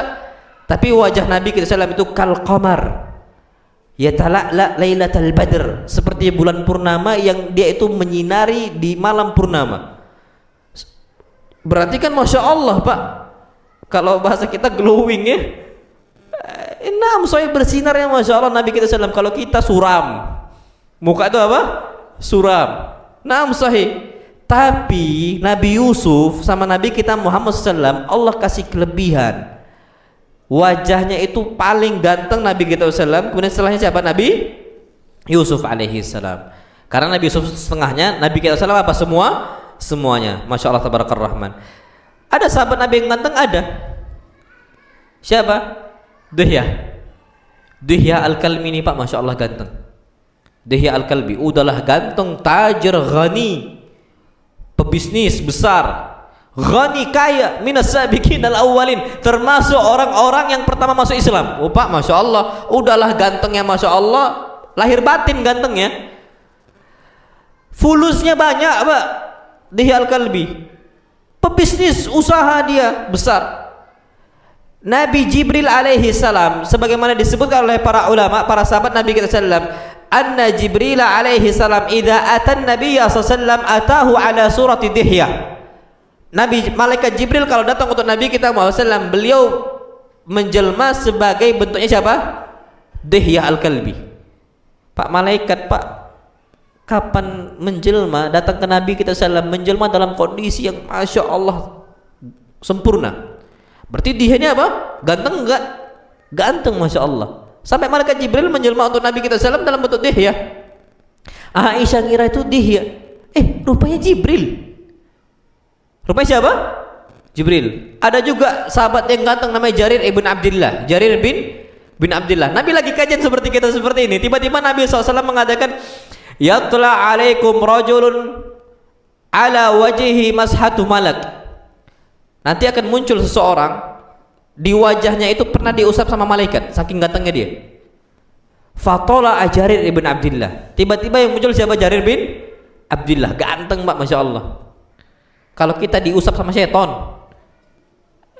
subuhan susah, dikencingin sama siapa? Setan. Nggak denger lagi azan subuh, alarm. Ya Allah, nggak sadar dia buat snooze itu, nggak sadar. Jam 7. Udah kaget aja dia. Tapi dia kok ini dimatikan atau di snooze? Di snooze tuh dia nggak sadar, saking setan itu. Bukan lagi diusap sama setan, dikencingin sama siapa? Setan. Kan kalau diusap malaikat ini kan Jarir. Ya kita nih nasallallahu salamata wal afiyah. Jadi Pak, ada sebagian orang yang Allah kasih kelebihan berupa ganteng wajahnya, akhlaknya bagus, Masya Allah tabarakar rahman. Itu yang beberapa yang disebutkan. Na'amullah adam bisawab. Ini mati jamnya 1 nih. Nah, berarti nanti dipindahkan aja lain kali. Soalnya lebih nampak itu. Nah, taib. Aduh. Belum selesai ini ya. Soalnya banyak. Jawab aja ya. Bulan depan berarti Pak ya. Ini masih kasus Zulaikha ini belum kita sebut. Nah, insyaallah bulan apa? Bulan depan. Nah, taib. Ayat berapa terakhir? 23. Karena batasnya sampai 8:30. Sampai berapa jam? 8:30. Nah, wallahu alam bisawab. Taib. Ustaz, bagaimana pendapat tentang amalan-amalan yang diijazahkan oleh Kiai dan Habaib? Ijazah apa amalannya? Amalan kita itu bukan tergantung ustaz wala allan, bukan. Kerjakan cukup apa yang dikerjakan oleh Nabi kita Muhammad sallallahu alaihi wasallam. Pak, ana punya ustaz. Ana ini berani orang yang enggak tahazub. Ana paling enggak suka tahazub hizbi dengan guru ana sendiri, enggak. Ana Pak berani nentang kalau ada kesalahan dari ustaz ana enggak mau ikut-ikutan. Karena kenapa? Kita berpegang dengan qala Allah sama qala Rasul. Qala Allah qala Rasul, firman Allah sama apa hadis Nabi kita Muhammad sallallahu. Kenapa Allah berfirman ati Allah wa atiur Rasul? Cukup taat sama Allah, taat sama siapa? Rasul. Ana pernah kasus. Ana lagi diajarin, masih ingat ana ketika itu di Pondok Imam Bukhari kasusnya. Ana di Solo. Ana tipikal orang kritis. Ana kritis orangnya. Dan ana nggak suka ikut-ikutan dari awal. Ana itu fair orangnya. Benar-benar salah maka apa? Salah. Jadi kasusnya waktu itu ada ustadz kita ngajarkan tafsir Aisarut Tafasir. Ketika itu sampailah ke ayat wudu. Fa illam tajidu ma'a. Ketika kalian enggak mendapati air, fatayammamu sa'idan thayyiba, maka bertayamumlah pakai debu. Famsahu biwujuhikum wa aydikum min. Maka usaplah wajah dan tangan kalian. Itu ayatnya. Taib. Ustadznya nanya, pada pertemuan berikutnya. Ma'a'dha'ut tayammum, apa anggota tayamum yang harus diusap? Santri-santri ketika itu kawan-kawan kita mengatakan al-wajhu wal yad, wajah dan tangan. Apa kata ustadznya? Jangan bilang wajah dan tangan, tapi katakan wajah dan telapak tangan. Kalau kalian mengatakan wajah dan tangan, berarti semua tangan harus diusap, kata beliau. Kata beliau seperti itu. Akhirnya anak angkat tangan, lah ya ustaz. Enggak ustaz. Sah kalau kawan-kawan ngomong tangan yad saja. Kenapa? Karena dalam kita perlu tahu bahasa Arab itu dalam syariat ada yang dimaksud secara bahasa dan ada yang dimaksud secara apa? Syariat, istilah. Secara bahasa betul tangan itu dari ujung ini sampai sini.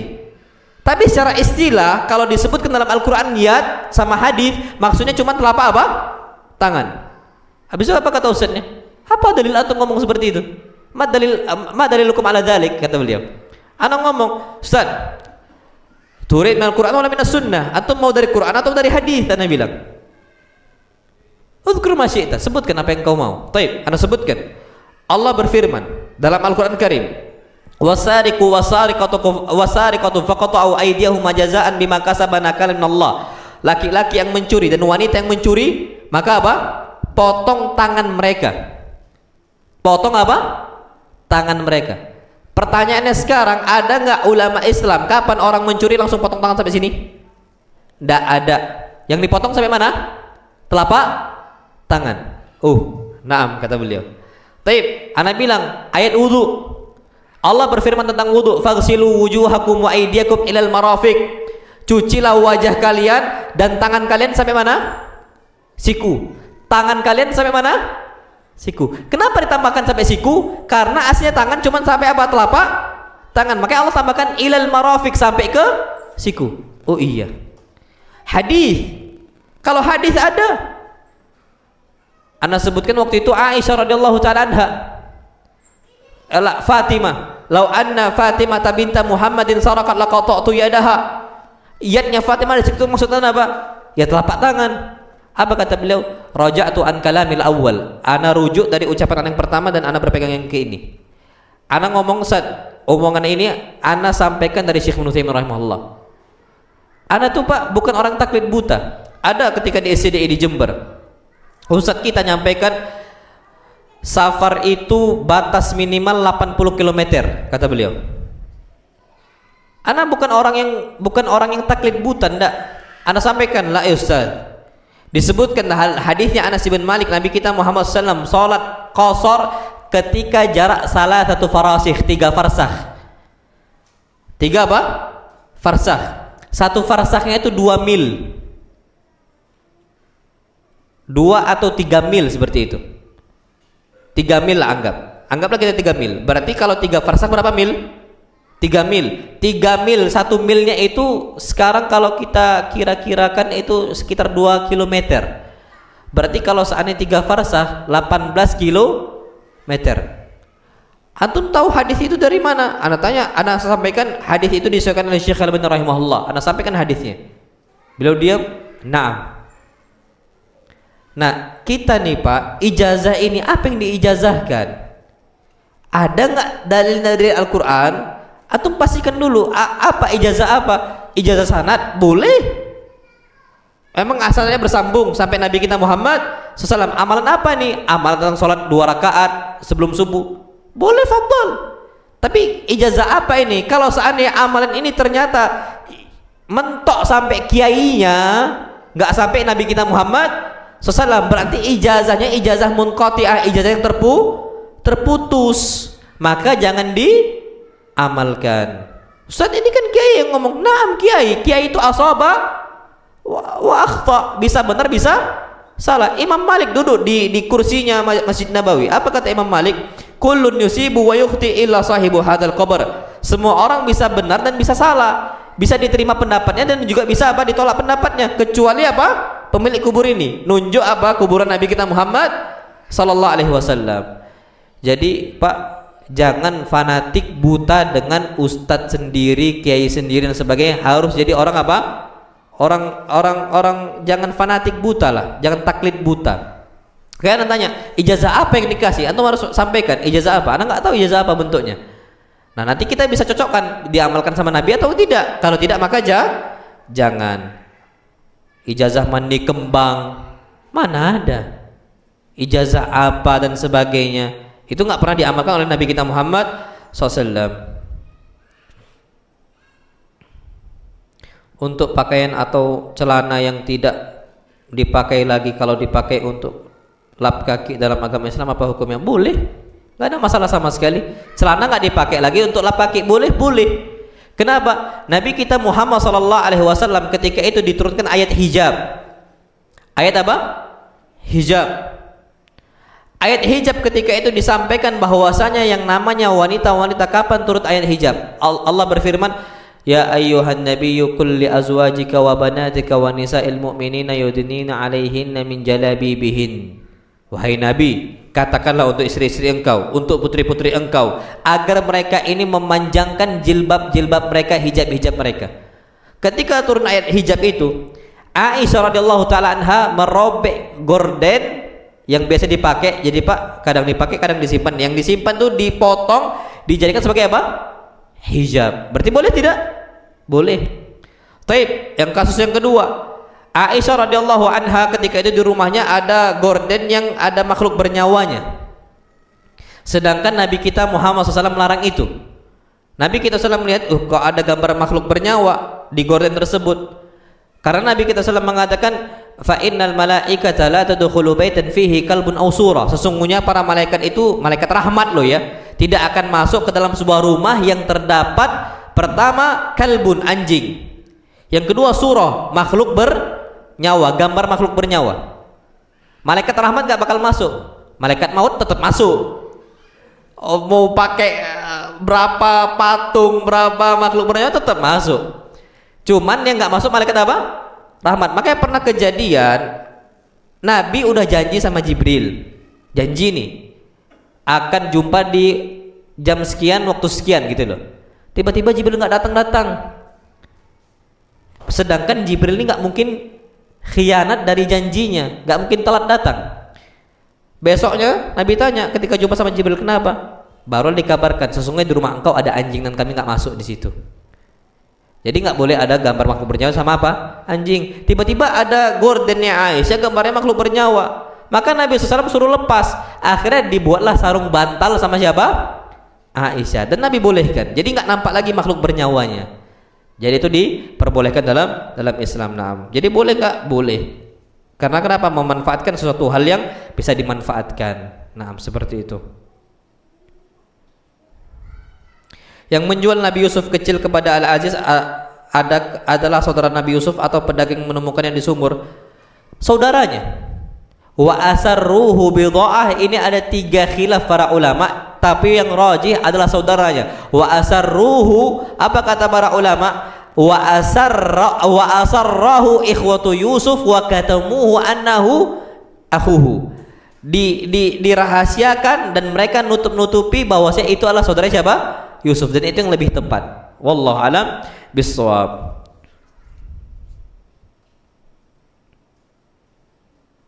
Bagaimana solusi kita terhindar dari fitnah wanita? Jangan deketi.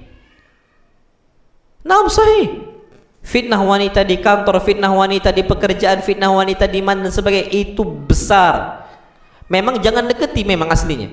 Makanya Nabi kita Muhammad SAW bersabda dalam hadis yang sahih, ma taraktu ba'di fitnatan hiya adhar 'ala rijali minan nisa. Tidaklah aku tinggalkan sebuah fitnah yang lebih besar untuk laki-laki dibandingkan fitnah apa? Wanita.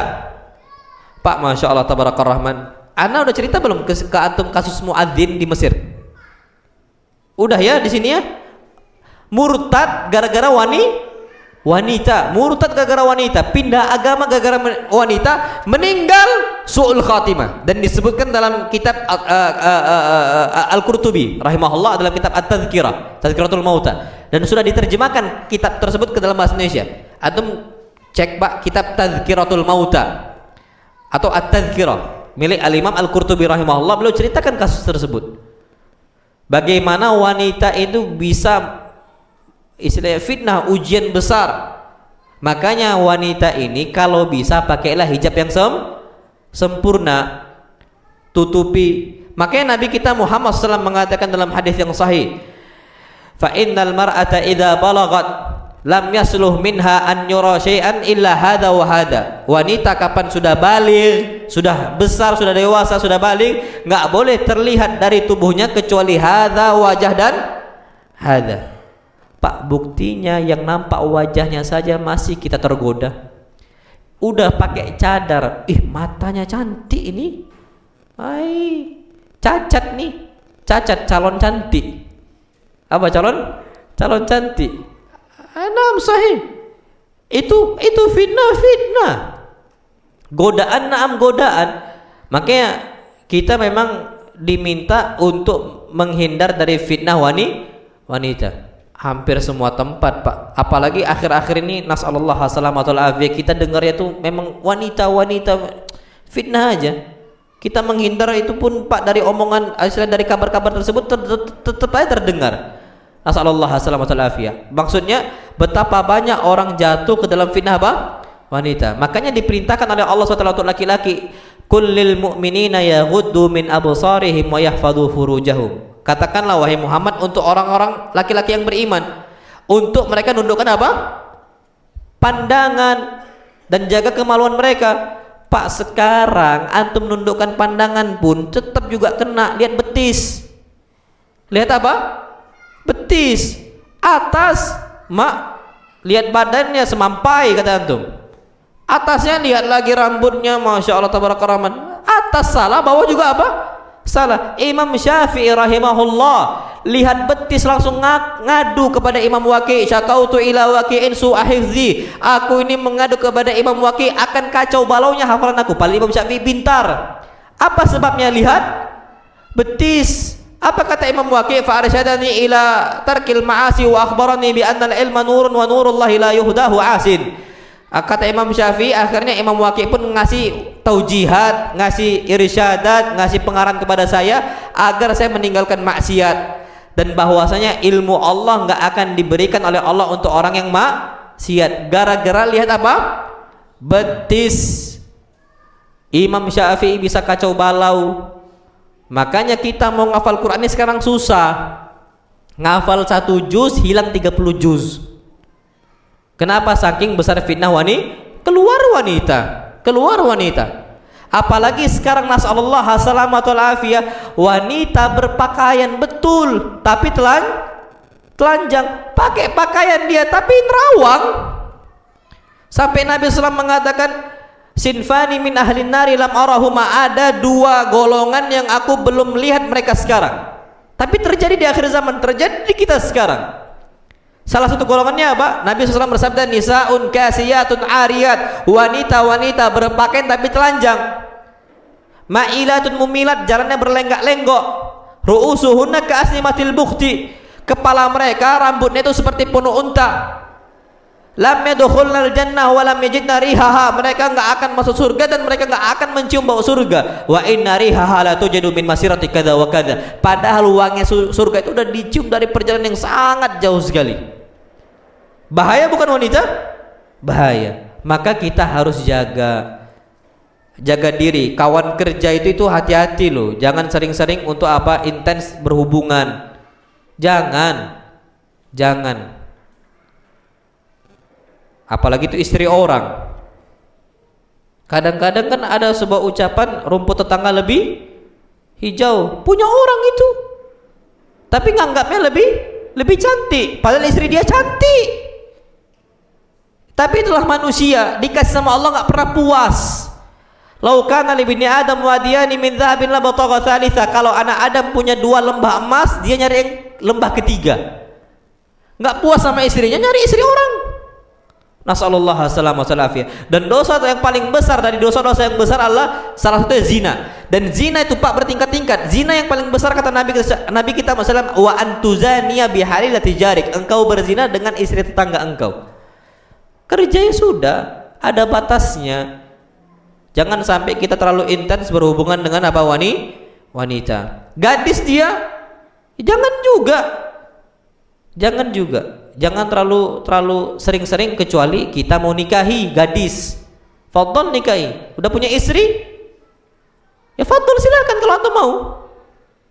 Daripada kena syahwat. Cuman kalau takut-takut nggak usah. Kalau takut-takut maka nggak usah. Pertimbangan itu Pak banyak Pak, hal-hal yang harus dipertimbangkan. Cuman kalau antum memiliki qawamah, ya fadhal, nggak ada masalah sama sekali. Dan itu diridhai oleh Allah Subhanahu wa taala. Jadi ala kulli sini fitnah wanita besar. Terus gimana cara menghindarinya? Jangan terlalu sering berhubungan dengan wanita, maksudnya berbicara, WhatsApp. Jangan pakai motion ketawa, hehehehe. Jangan. Tidak ada kebutuhan di situ. Dari situlah awalnya. Ingat loh ya, syaitan tuh nggak mungkin menjerat orang langsung ke zina, tuh nggak mungkin. Pelan-pelan. Makanya wala tattabi'u khutuwatis syaitan. Jangan ikuti langkah-langkah apa? Syaitan. Syaitan tuh nggak mungkin nyuruh orang zina langsung, nggak mungkin. Pelan-pelan, akhirnya jatuh ke dalam zina. Itu dia. Nasallallahu salamatul afiyah. Bagaimana menghilangkan rasa putus asa dari rahmat Allah karena terlalu banyak dosa? Taib, Allah berfirman, "Qul ya ibadiyalladzina asrafu ala anfusihim la taqnatu min rahmatillah." Allah yang ngomong sendiri. Wahai hamba-hambaku, alladzina asrafu ala anfusihim, yang dia telah melampaui menyiksa diri mereka dengan dosa-dosa mereka. Syuf, kita udah banyak dosa. Alladzina asrafu ala anfusihim, kita ini udah banyak dosanya. Itu kata Allah. Dipanggil sama Allah kita semua nih. Apa kata Allah? La taqnatu min rahmatillah. Janganlah kalian putus asa dari rahmat siapa? Allah. Innallaha yaghfiru dzunuba jami'a. Sesungguhnya Allah mengampuni segala dosa. Semua dosa. Antum dosa apa sekarang? Allah ampunkan semua dosanya. Jangan putus asa dari rahmat Allah. Ana ambil contoh, Pak. Dosa paling besar anak tanya, dosa apa sekarang? Dosa syirik. Pak, hampir rata-rata sahabat itu mantan musyrik. Mantan pelaku apa? Syirik, ada nyembah patung, hampir rata-rata, kecuali yang Allah kasih rahmat untuk mereka. Nabi kita SAW la, Abu Bakar la, Ali bin Abi Thalib la. Tapi Umar iya, banyak Pak sahabat-sahabat Nabi SAW yang dulu mantan pelaku kesyirikan. Banyak Pak menunjukkan agar kita ini jangan putus asa dari rahmat Allah. Taib, dosa apa? Dosa apa lagi? Dosa besar setelah syirik, membunuh orang. Pak, dalam riwayat Muslim, Nabi kita Muhammad SAW bersabda, kana rajulun fi man kana qablakum qatala 99 nafsa. Ada manusia sebelum kalian, satu orang telah membunuh 99 nyawa. Pak, tanyakan tukang begal, berapa kamu udah bunuh orang? Ada 99? Nggak ada. Ini berapa? 99 Pak, seakan-akan nggak masuk akal. 99, banyak sekali ini. Kita berapa? Alhamdulillah belum ada. Dia mau bertobat kepada Allah Subhanahu wa taala. Apa kata dia? Dullani ala alim. Tunjukkan kepada saya, kepada orang yang berilmu. Ditunjukkan kepada ahli ibadah. Fatal nih, Pak.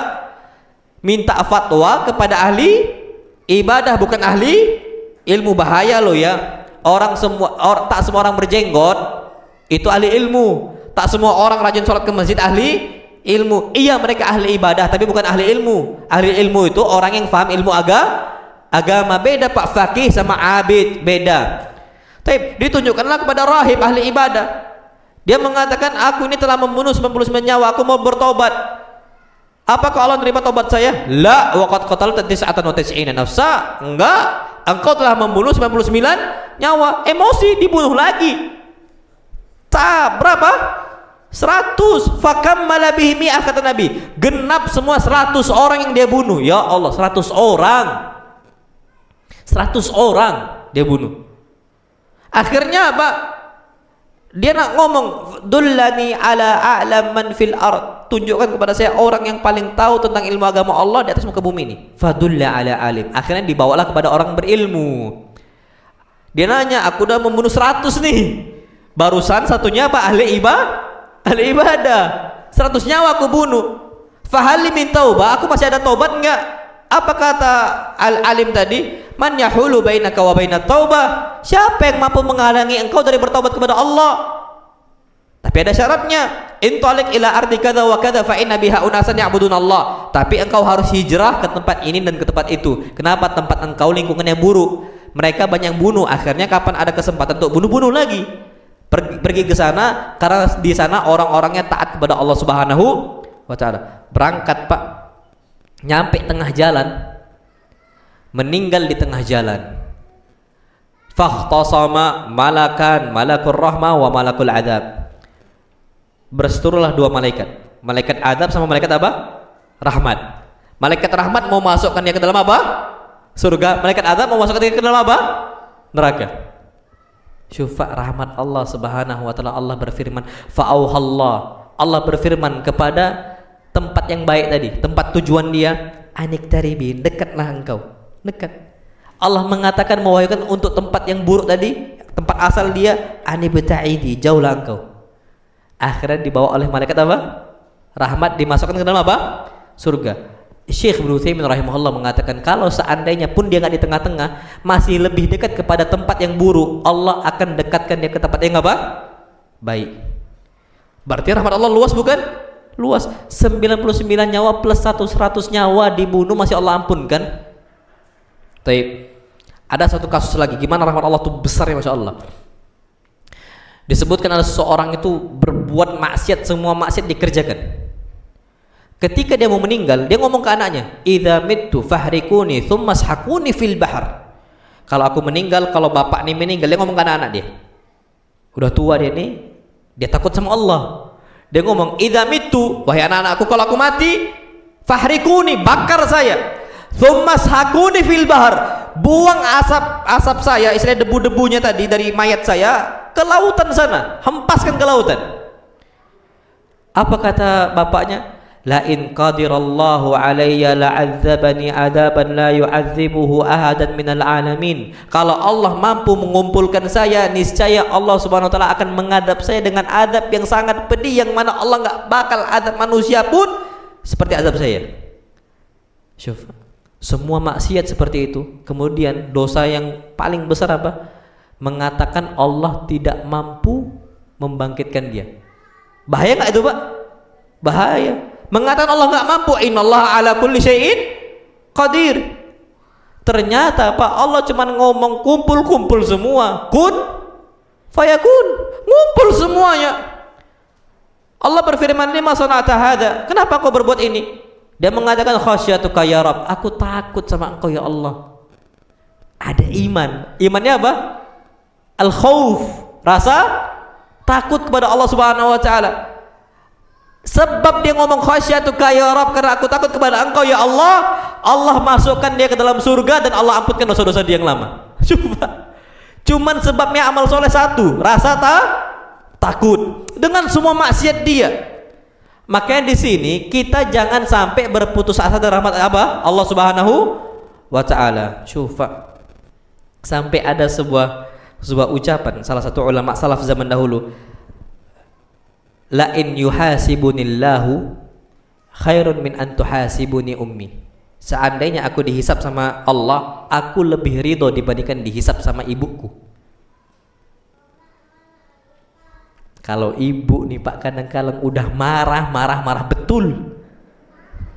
Wis Pak, apalagi bapaknya, Masya Allah, rotan keluar, pecutan keluar, apa semua keluar, tak jedang pukul orang. Allah Subhanahu wa taala disiksa. Ada Abu Mas'ud Al-Badri menyiksa anaknya. Apa kata Nabi kita sallallahu ilam Aba Mas'ud, dia kan anaknya disiksa nih Pak, dikeluarkan, dipecut berkali-kali. Abu Mas'ud nih Pak emosian awalnya. Anak kecil disiksa sama dia, sama Abu Mas'ud, sama tuannya lah, majikannya, disiksa berkali-kali. Nabi langsung marah. Apa kata Nabi Muhammad SAW untuk Abu Mas'ud? I'lam Aba Mas'ud, lallahu aqdar alaika minka ala hadzal gulam. Allah tuh lebih mampu menyiksa engkau dibandingkan engkau menyiksa anak engkau. Maksudnya jangan seperti itu mengadab orang, enggak boleh. Makanya Pak, rahmat Allah itu apa? Luas. Tapi bukan berarti oh kalau gitu maksiat aja, hati-hati. Kenapa? Inna adzaballahi syadid. Azab Allah itu apa? Pedih. Jangan digampangkan Pak, mau maksiat, ujung-ujungnya iblis datang untuk kita sebagaimana dibisikkan untuk saudara-saudara Yusuf. Uqtulu Yusuf, bunuhlah Nabi Yusuf, awit rahuhu ardan yakhlu lakum wajhu abikum wa takunu min ba'dihi qauman sholihin. Ini udah kita bahas. Gak apa-apa maksiat aja, nanti jadi orang soleh, taubat. Tiba-tiba meninggal sebelum apa? Taubat, itu takutnya. Jadi su'ul khatimah. Nah, wallahu a'lam bishawab. Jadi jangan putus asa dari rahmat Allah. Rahmat Allah itu luas. Nabi SAW bersabda, inna lillahi mi'ata rahmah. Allah tuh memiliki 100 rahmat. 100 rahmat. Satu rahmatnya Allah turunkan di dunia dari sejak awal penciptaan Adam sampai akhir. Apa kata Nabi kita Muhammad SAW? Dengan rahmat Allah yang satu tadi, hewan buas bisa sayang sama anaknya. Singa hewan buas tapi sama anaknya disayangnya. Antum lihat video kan, ada singa, satu ekor singa menerkam monyet, induk monyet tadi sedang gendong anaknya. Syufa, dirawat anak monyet sama harimau tadi, sama singa tadi. Coba antum cek di video itu. Singa tadi nggak mau dibunuhnya Pak anak monyet. Rahmat Allah itu. Allah sayang sama anak monyet tadi Pak. Nggak berdaya dia, nggak dibunuh sama singa tadi. Syuf, rahmat Allah luas Pak, sampai untuk hayawan, untuk hewan aja Allah tuh luas rahmatnya. Masa kita yang sujud untuk Allah, Allah nggak sayangin kita? Allah, rahmat Allah luas. Nah, wallahu a'lam bishawab. 8:30. Ini masih banyak ini. Lanjut ya. Bismillah. Tahan sedikit Pak ya, matanya nggak apa-apa. Makanan jangan dulu keluar. Syukran Pak, jazakumullah khair. Baik. Dalam rangka HUT RI 78 banyak pertandingan dengan cara mendaftar. Uang hadiah bayar uang pendaftaran, apa boleh? Tidak boleh. Judi dosa besar. Antum mau cari di kutubul ulama, kitab-kitab fikih, disebutkan yang namanya judi kimar itu adalah sebuah permainan.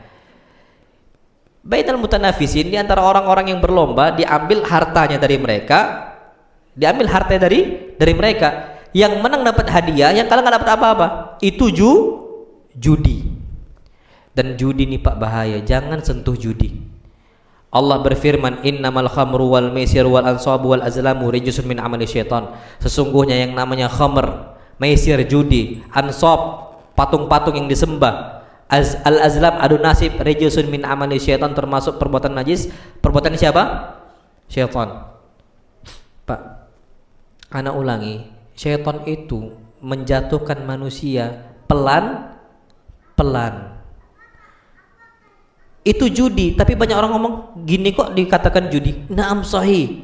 Sadar nggak sadar kita itu apa? Judi. Sampai nanti akhirnya orang tuh nganggap itu wajar. Nganggap itu biasa. Antum tahu Pak, sekarang tuh banyak judi online. Orang habis duitnya. Kalah, bangkrut dia, puluhan juta habis, masih main. Kalau menang masih main judi, masih dikasih uzur. Dia menang, main judi lagi. Oke lah kan, ya wajar, nggak wajar. Tapi dia adalah alasan untuk main lagi. Udahlah kalah, masih apa? Main. Ini kan udah syaitan semua Pak. Kapan nggak main judi kayaknya rasanya nggak afdal.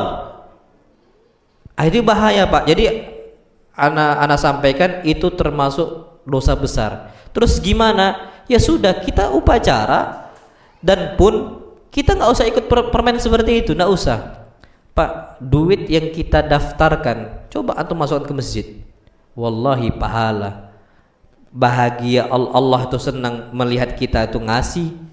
Allah tuh ridha ngasih kita ke kota infak masjid dan sebagainya.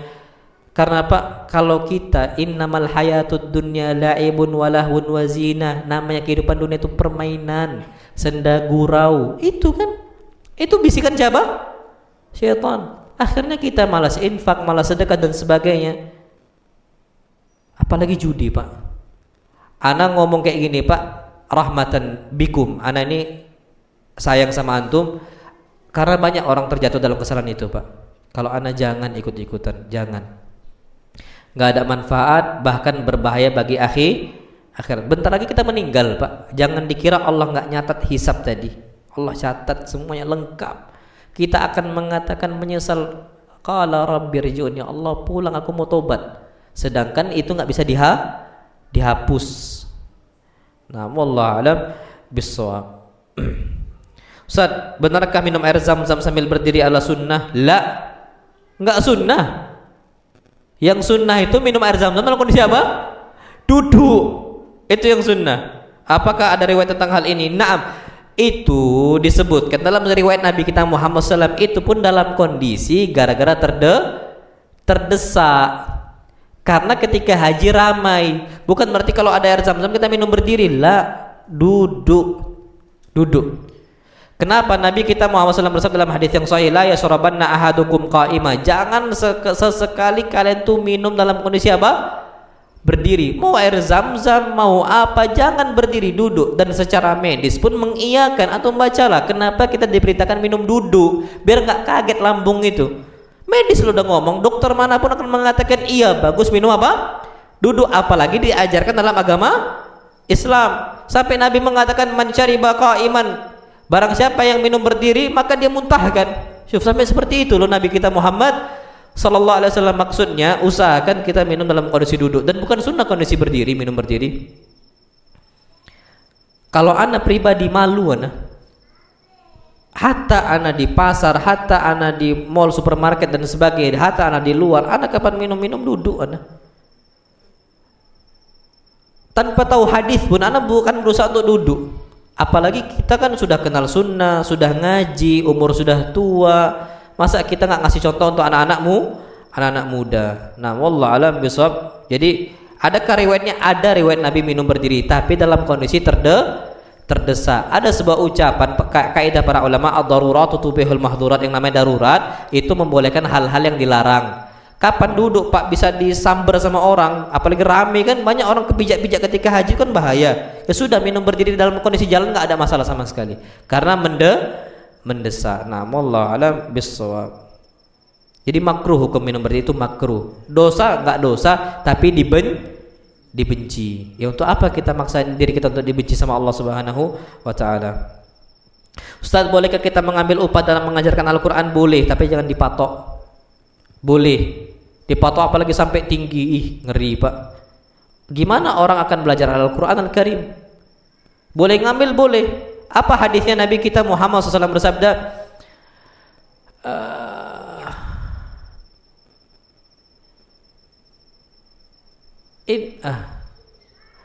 inna ahak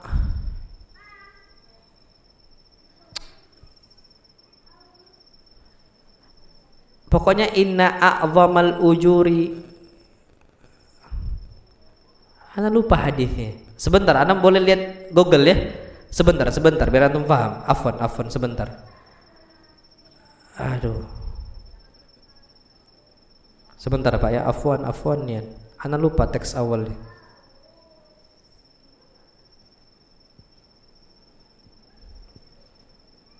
Afwan Pak. Ya Allah, sinyal lelet lagi. Afwan Pak, ana ambil waktu sebentar.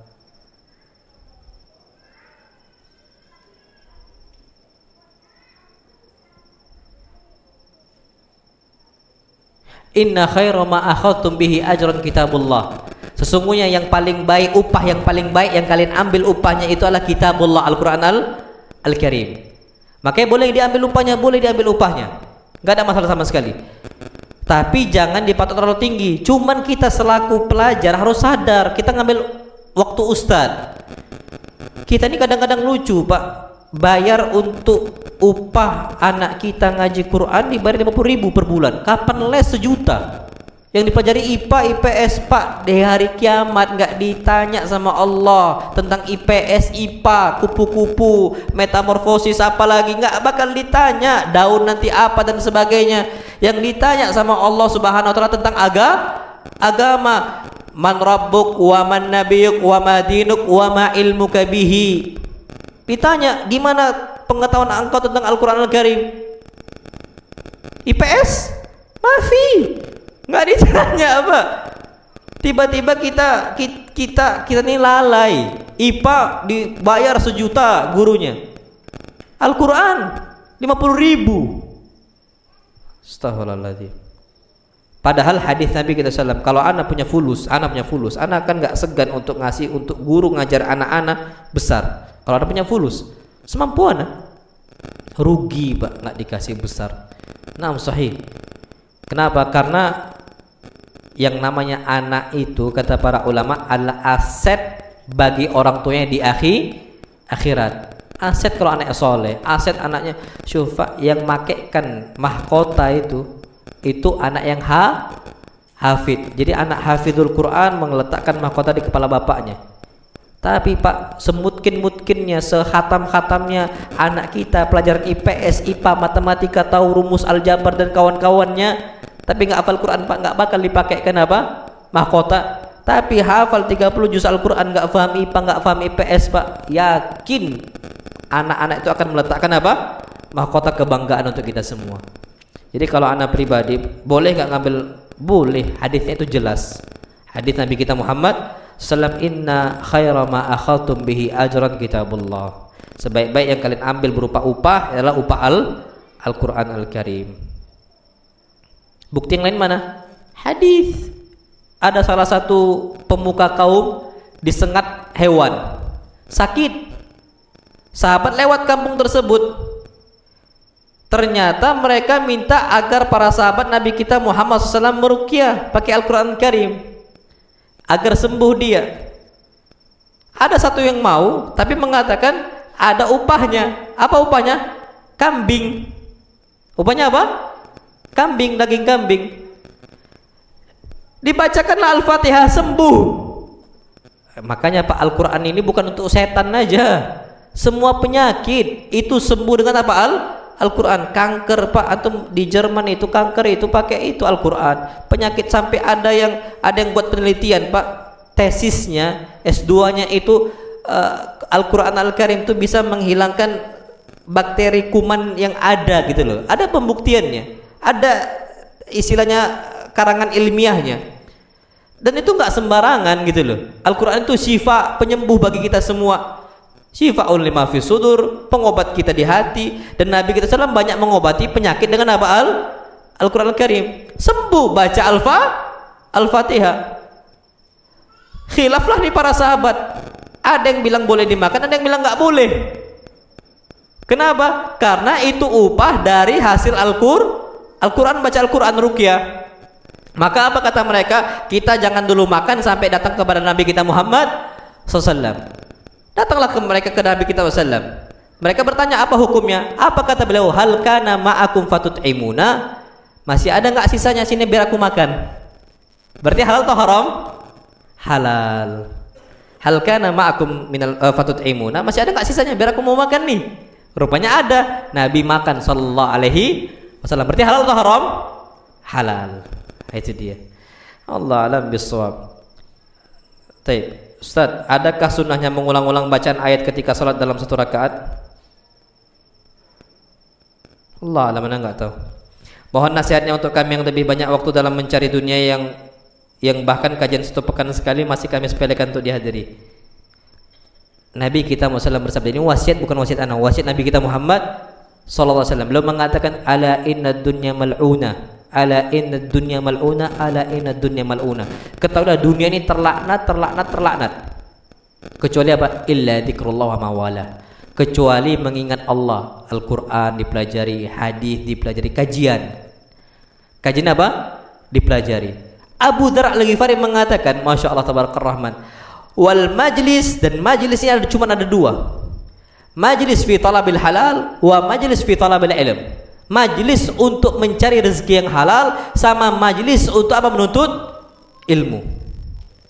Pak, kalau seandainya kita itu ternyata porsi mencari maisha lebih banyak dibandingkan akhirat, bahaya.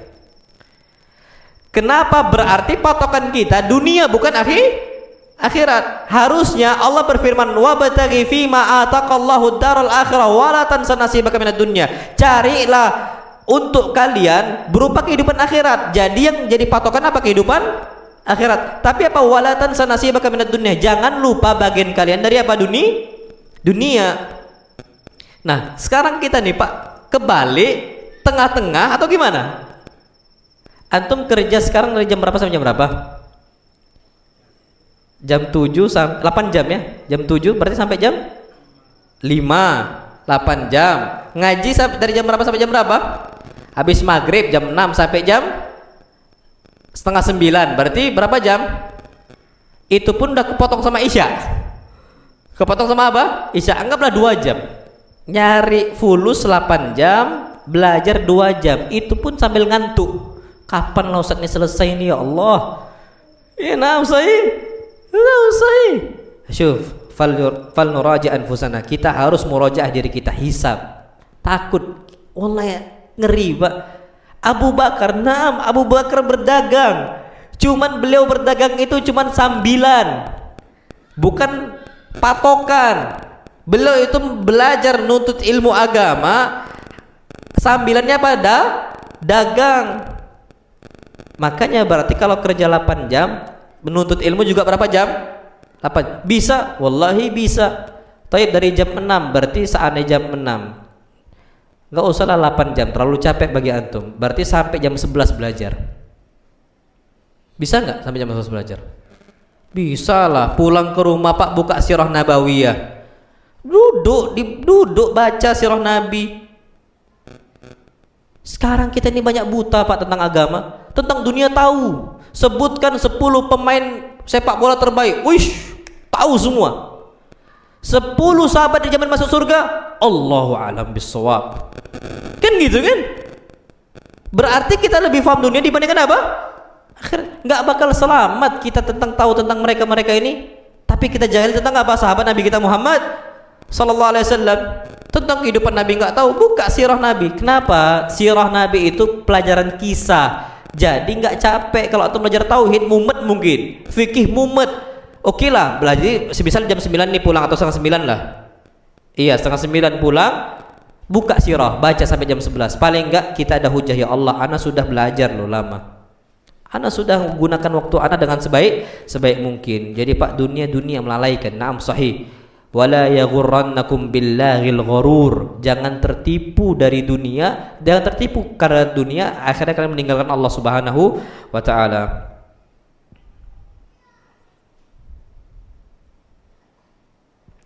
Ustaz, kapan apakah khilaf di antara para ulama bisa dikatakan bid'ah? Misal kasus sedekap ketika i'tidal dalam salat.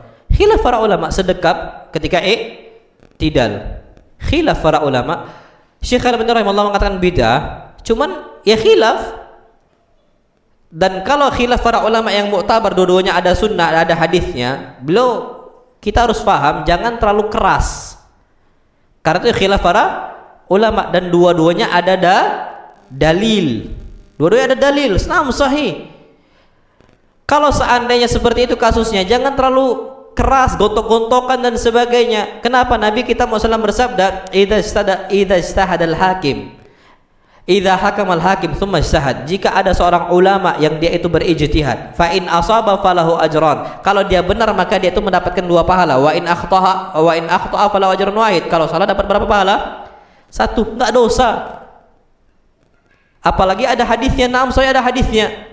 Orang yang mengatakan sedekap ketika i'tidal, ada hadisnya, ada hadisnya. Mana hadisnya? Nabi kita Muhammad sallallahu alaihi wasallam disebutkan oleh Wa'il ibn Hujr. Wa'il ibn Hujr mengatakan kana Rasulullah sallallahu alaihi wasallam idza qama fi sholati wada'a yadahu al-yumna 'ala yadil lusra. Beliau sallallahu alaihi wasallam kalau berdiri ketika salat, beliau meletakkan tangan kanannya di atas tangan kiri. Ketika beliau berdiri ketika salat, umum bukan itu? Umum berdiri ketika i'tidal kah atau berdiri ketika baca Al-Fatihah? Yang penting berdiri. Dan itu dalil umum, gak ada masalah sama sekali. Jadi wallahu alam bisawab, itu dikhilafkan para ulama. Walaupun ana condong kepada para ulama yang mengatakan bahwasanya kita tidak perlu sedekap ketika apa? I'tidal. Itu lebih tepat, dan ini pendapat dari Syekh Al-Albani rahimahullah tabaraka wa taala. Tapi ana sampaikan hadis tadi biar antum tahu bahwasanya mereka yang sedekap pun juga ada apa? Dalilnya. Jadi seperti itu. Nah, wallahu alam bisawab.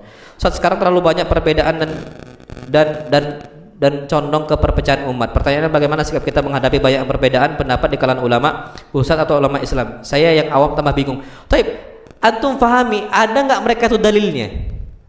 Kalau ada dalilnya nggak usah ribut. Tapi kalau ngarang, itu baru. Hadisnya hadis dhaif, hadisnya hadis palsu, baru nggak bisa kita terima. Cuman kalau sama-sama hadisnya itu hadis yang sahih, tadi kapan ijtihadnya benar, berapa pahalanya? 2. Kapan salah, berapa pahalanya? 1. Nggak berdosa, jadi nggak usah ribut. Tapi kalau nggak ada dalil, betul bahaya. Kenapa? Nanti di akhir zaman, kata Nabi kita Muhammad SAW, akan muncul dajjaluna kadzabun, para dajjal pendusta. Ya'tunakum bil ahadits ma lam tasma'unahu wa la yasma'u ma lam tasma'unahu wa la aba'ukum. Akan ada nanti para pendusta-pendusta yang bawa hadis kalian nggak pernah dengar, dan bapak-bapak kalian juga nggak pernah dengar. Maksudnya hadis palsu. Dajjaluna kadzabun, dajjal ada pendusta, dajjal ada pendusta, kadzab, fulan dajjal. Betul. Mereka mengatakan, oh disunahkan ini, padahal nggak ada hadisnya.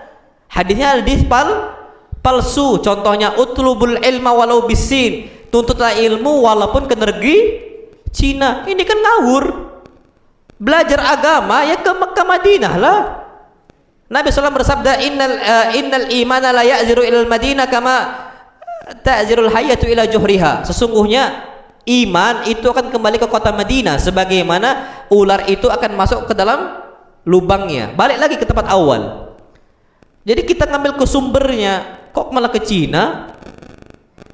Cina siapa di situ?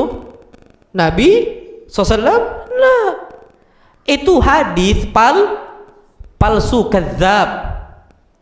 Memang dibuat Pak gara-gara ada salah satu orang Muslim, dia dari Cina, mau berbangga dengan apa? Cina, dibuatlah hadis palsu tadi. Seperti orang Pak, ada jualan di pasar, jual habatus sauda, sebelahnya orang jual terong. Yang jual habatus sauda dia pakai hadis, al habatus sauda dawaun min kulli da. Habatus sauda adalah obat dari segala penyakit. Yang laku apa? Habatus sauda, terong nggak laku. Dibuatlah hadis, al badinjan dawaun min kulli da. Terong obat dari segala penyakit. Muncullah hadis palsu. Muncul apa? Hadis palsu tadi. Nah ini ya baru kita nggak terima. Tapi kalau seandainya mereka ada dalil, mereka ada hadis, mereka ada Al-Qur'annya, mereka ada sunnahnya sesuai dengan pemahaman para ulama salaf zaman dahulu, maka nggak perlu kita ribut. Nah, wallahu a'lam bissawab. Ketika kita sedang safar, mana yang lebih afdal? Jamak takdim atau takhir? Pilihan antum, khiyar. Boleh takdim di awal, boleh takhir di akhir. Nah, wallahu a'lam bissawab. Ustaz, apakah termasuk berdakwah ketika seseorang setiap hari mengajak rekan satu kamar untuk pergi sholat berjamaah ke masjid, walaupun sampai sekarang belum berhasil? Saya khawatir terjadi selisih paham dan akhirnya berantem. Tapi termasuk dakwah, walaupun akhirnya dia nggak sholat, tetap dakwah. Kenapa? Nabi kita Muhammad SAW bersabda dalam hadis yang sahih, ditampakkan kepadaku itu para nabi. Apa kata Nabi kita SAW? Fara'aitu minhum, aku lihat dari mereka ada yang pengikutnya. Wa ma'ahum rahdun, bersama mereka ada banyak pengikutnya. Wan nabiyya wa ma'ahu rajul war rajulan, aku lihat seorang nabi pengikutnya satu orang, dua orang. Wan nabiyya laisa ma'ahu ahad, tapi ada nabi tidak ada pengikutnya sama sekali. Yang Allah hitung bukan jumlah pengikut, yang Allah hitung amalan dakwahnya. Berapa kali kita berdakwah, bukan berapa pengikut. Kenapa? Kalau memang dihitung dari pengikut-pengikutnya, Nabi Nuh kalah sama kita. Nabi Nuh itu pengikutnya cuma satu kapal, itu pun bukan semuanya manusia, ada bawa tanaman, ada bawa hewan. Cuma satu kapal, dakwahnya 950 tahun. Tapi ternyata Nabi Nuh termasuk ulul azmi minar rusul. Allah puji Nabi Nuh alaihi salam, dan bahkan dalam Al-Qur'an ada satu surat full namanya surat apa? Nuh. Allah nggak hitung dari apa? Nominal. Jangan tertipu sama jumlah. Jangan tertipu sama apa? Jumlah. Itu yang perlu kita ketahui. Jadi dakwahkan saja, tidak ada masalah. Ana takut berantem. Itu suudzon. Kenapa kita nggak mikir siapa tahu dia sholat gara-gara kita? Yang penting dakwah dengan hikmah bijak. Nggak ada masalah. Itu terlalu suudzon. Kalau kita nanti berantem, nggak apa-apa, sampaikan saja. Kita nggak pernah tahu, siapa tahu dia sholat gara-gara kita. Nabi kita Muhammad bersabda, la an yahdiyallahu bika rajulan wahidan khairun laka min humrin na'am. Seandainya Allah Subhanahu wa taala kasih hidayah untuk kepada seorang gara-gara engkau, itu lebih baik daripada onta merah. Onta merah ini Pak, kendaraan paling baik di zaman dulu. Zaman kita sekarang kendaraan paling baik apa? Nah, itulah antum bawa. Nama Allah alam bisawab. Ustaz, mohon penjelasan terkait khilafiyah bersedekap setelah bangkit dari rukuk. Dan sampaikan, itu apa? Khilaf yang mu'tabar yang seseorang boleh untuk memilihnya. Berzikir dengan menggunakan biji tasbih. Khilaf para ulama, Syekh Ibnu Utsaimin rahimahullah membolehkan. Walaupun anak nggak pakai itu. Kenapa Syekh Ibnu Utsaimin membolehkan? Karena zikir pakai tasbih itu cuman wasilah. Namanya masalih mursalah, maslahat. Yang mursalah yang nggak pernah disebut oleh Nabi kita Muhammad SAW. Mereka berzikir bukan pakai tasbihnya, cuman untuk menggampangkan. Kalau zaman kita sekarang ada klik apa? Ya kan, cetak itu cuma untuk menggampangkan saja. Karena ada satu zikir Nabi kita Muhammad SAW bersabda tentang la ilaha illallah wahdahu la syarika la lahul mulku wa lahul hamdu wa huwa ala kulli syai'in qadir. Diucapkan 100 kali, maka apa kata Nabi SAW? Kanat lahu hirzan minasyaiton. Maka Allah SWT akan memberikan itu benteng yang kuat, enggak dimasuki oleh siapa? Syaitan. 100 kali.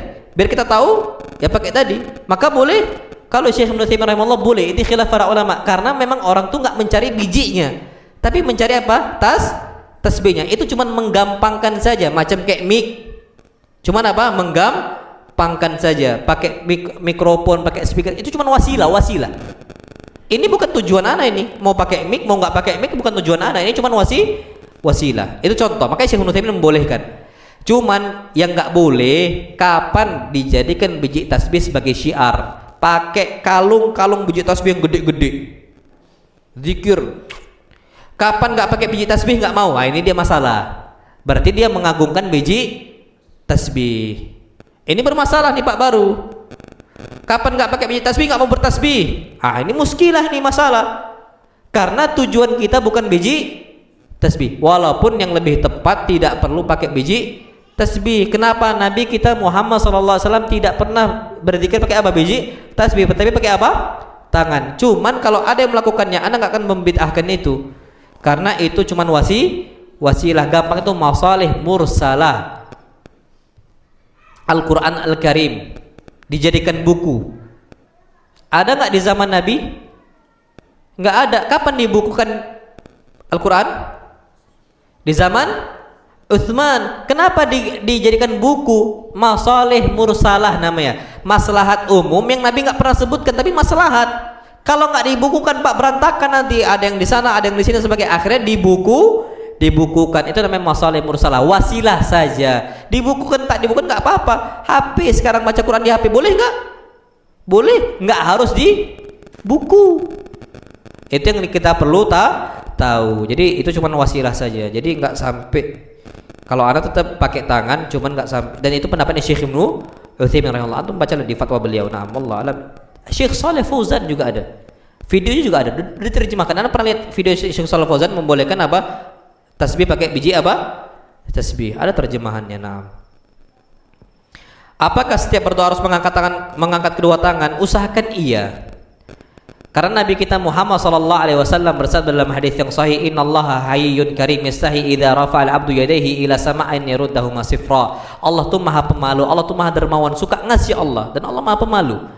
Allah tuh malu ketika ada seorang hamba ngangkat tangannya, Allah nggak kasih apa-apa. Berarti usahakan doa ngangkat tangan, kecuali di beberapa tempat yang Nabi SAW tidak pernah ngangkat tangan.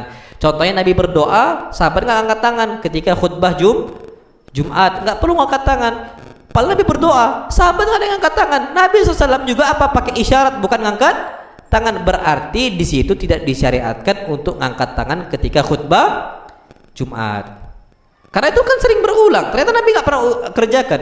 Kalau yang lainnya, mobil antum rusak, angkat tangan ya Allah, mogok mobil ana ya Allah, mudahkan, angkat tangannya. Insya Allah Allah akan kabulkan.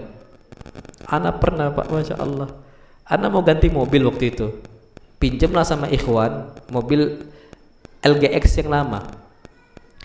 Keluar dari tol, yang dari Indralaya ke Palembang, keluar dari Palembang itu, air radiator tuh keluar semua. La haula wala quwwata illa billah. Ana takut turun mesin, ganti mesin gitu. Ana yang pinjam. Ana cuma ngangkat tangan, ya Allah, musibah ini Allah. Tapi ana sedang safar, saya sedang safar, ya Allah, saya sedang kesulitan, bantulah. Pak, walhamdulillah, ana itu udah ngira. Ana nelpon kawan di bengkel di Palembang, kayaknya Ustaz itu harus ganti mesin itu. Masih telepon, tambah takut ana kan? Tambah ngeri, Pak.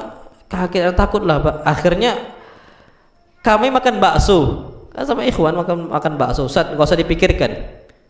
Ana ngomong sama Ustaz Ambar, ada kawanan. Ustaz, kok ambar ya baksonya? Enak Ustaz, cuman antum banyak pikiran jadi ambar katanya. Takut ana.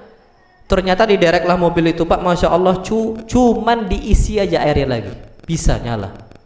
Pak, Masya Allah. Ana nggak tahu, mungkin kalau ana nggak doa bisa turun mesin itu. Hikmah Allah saja Pak. Innallaha ala kulli syai'in qadir.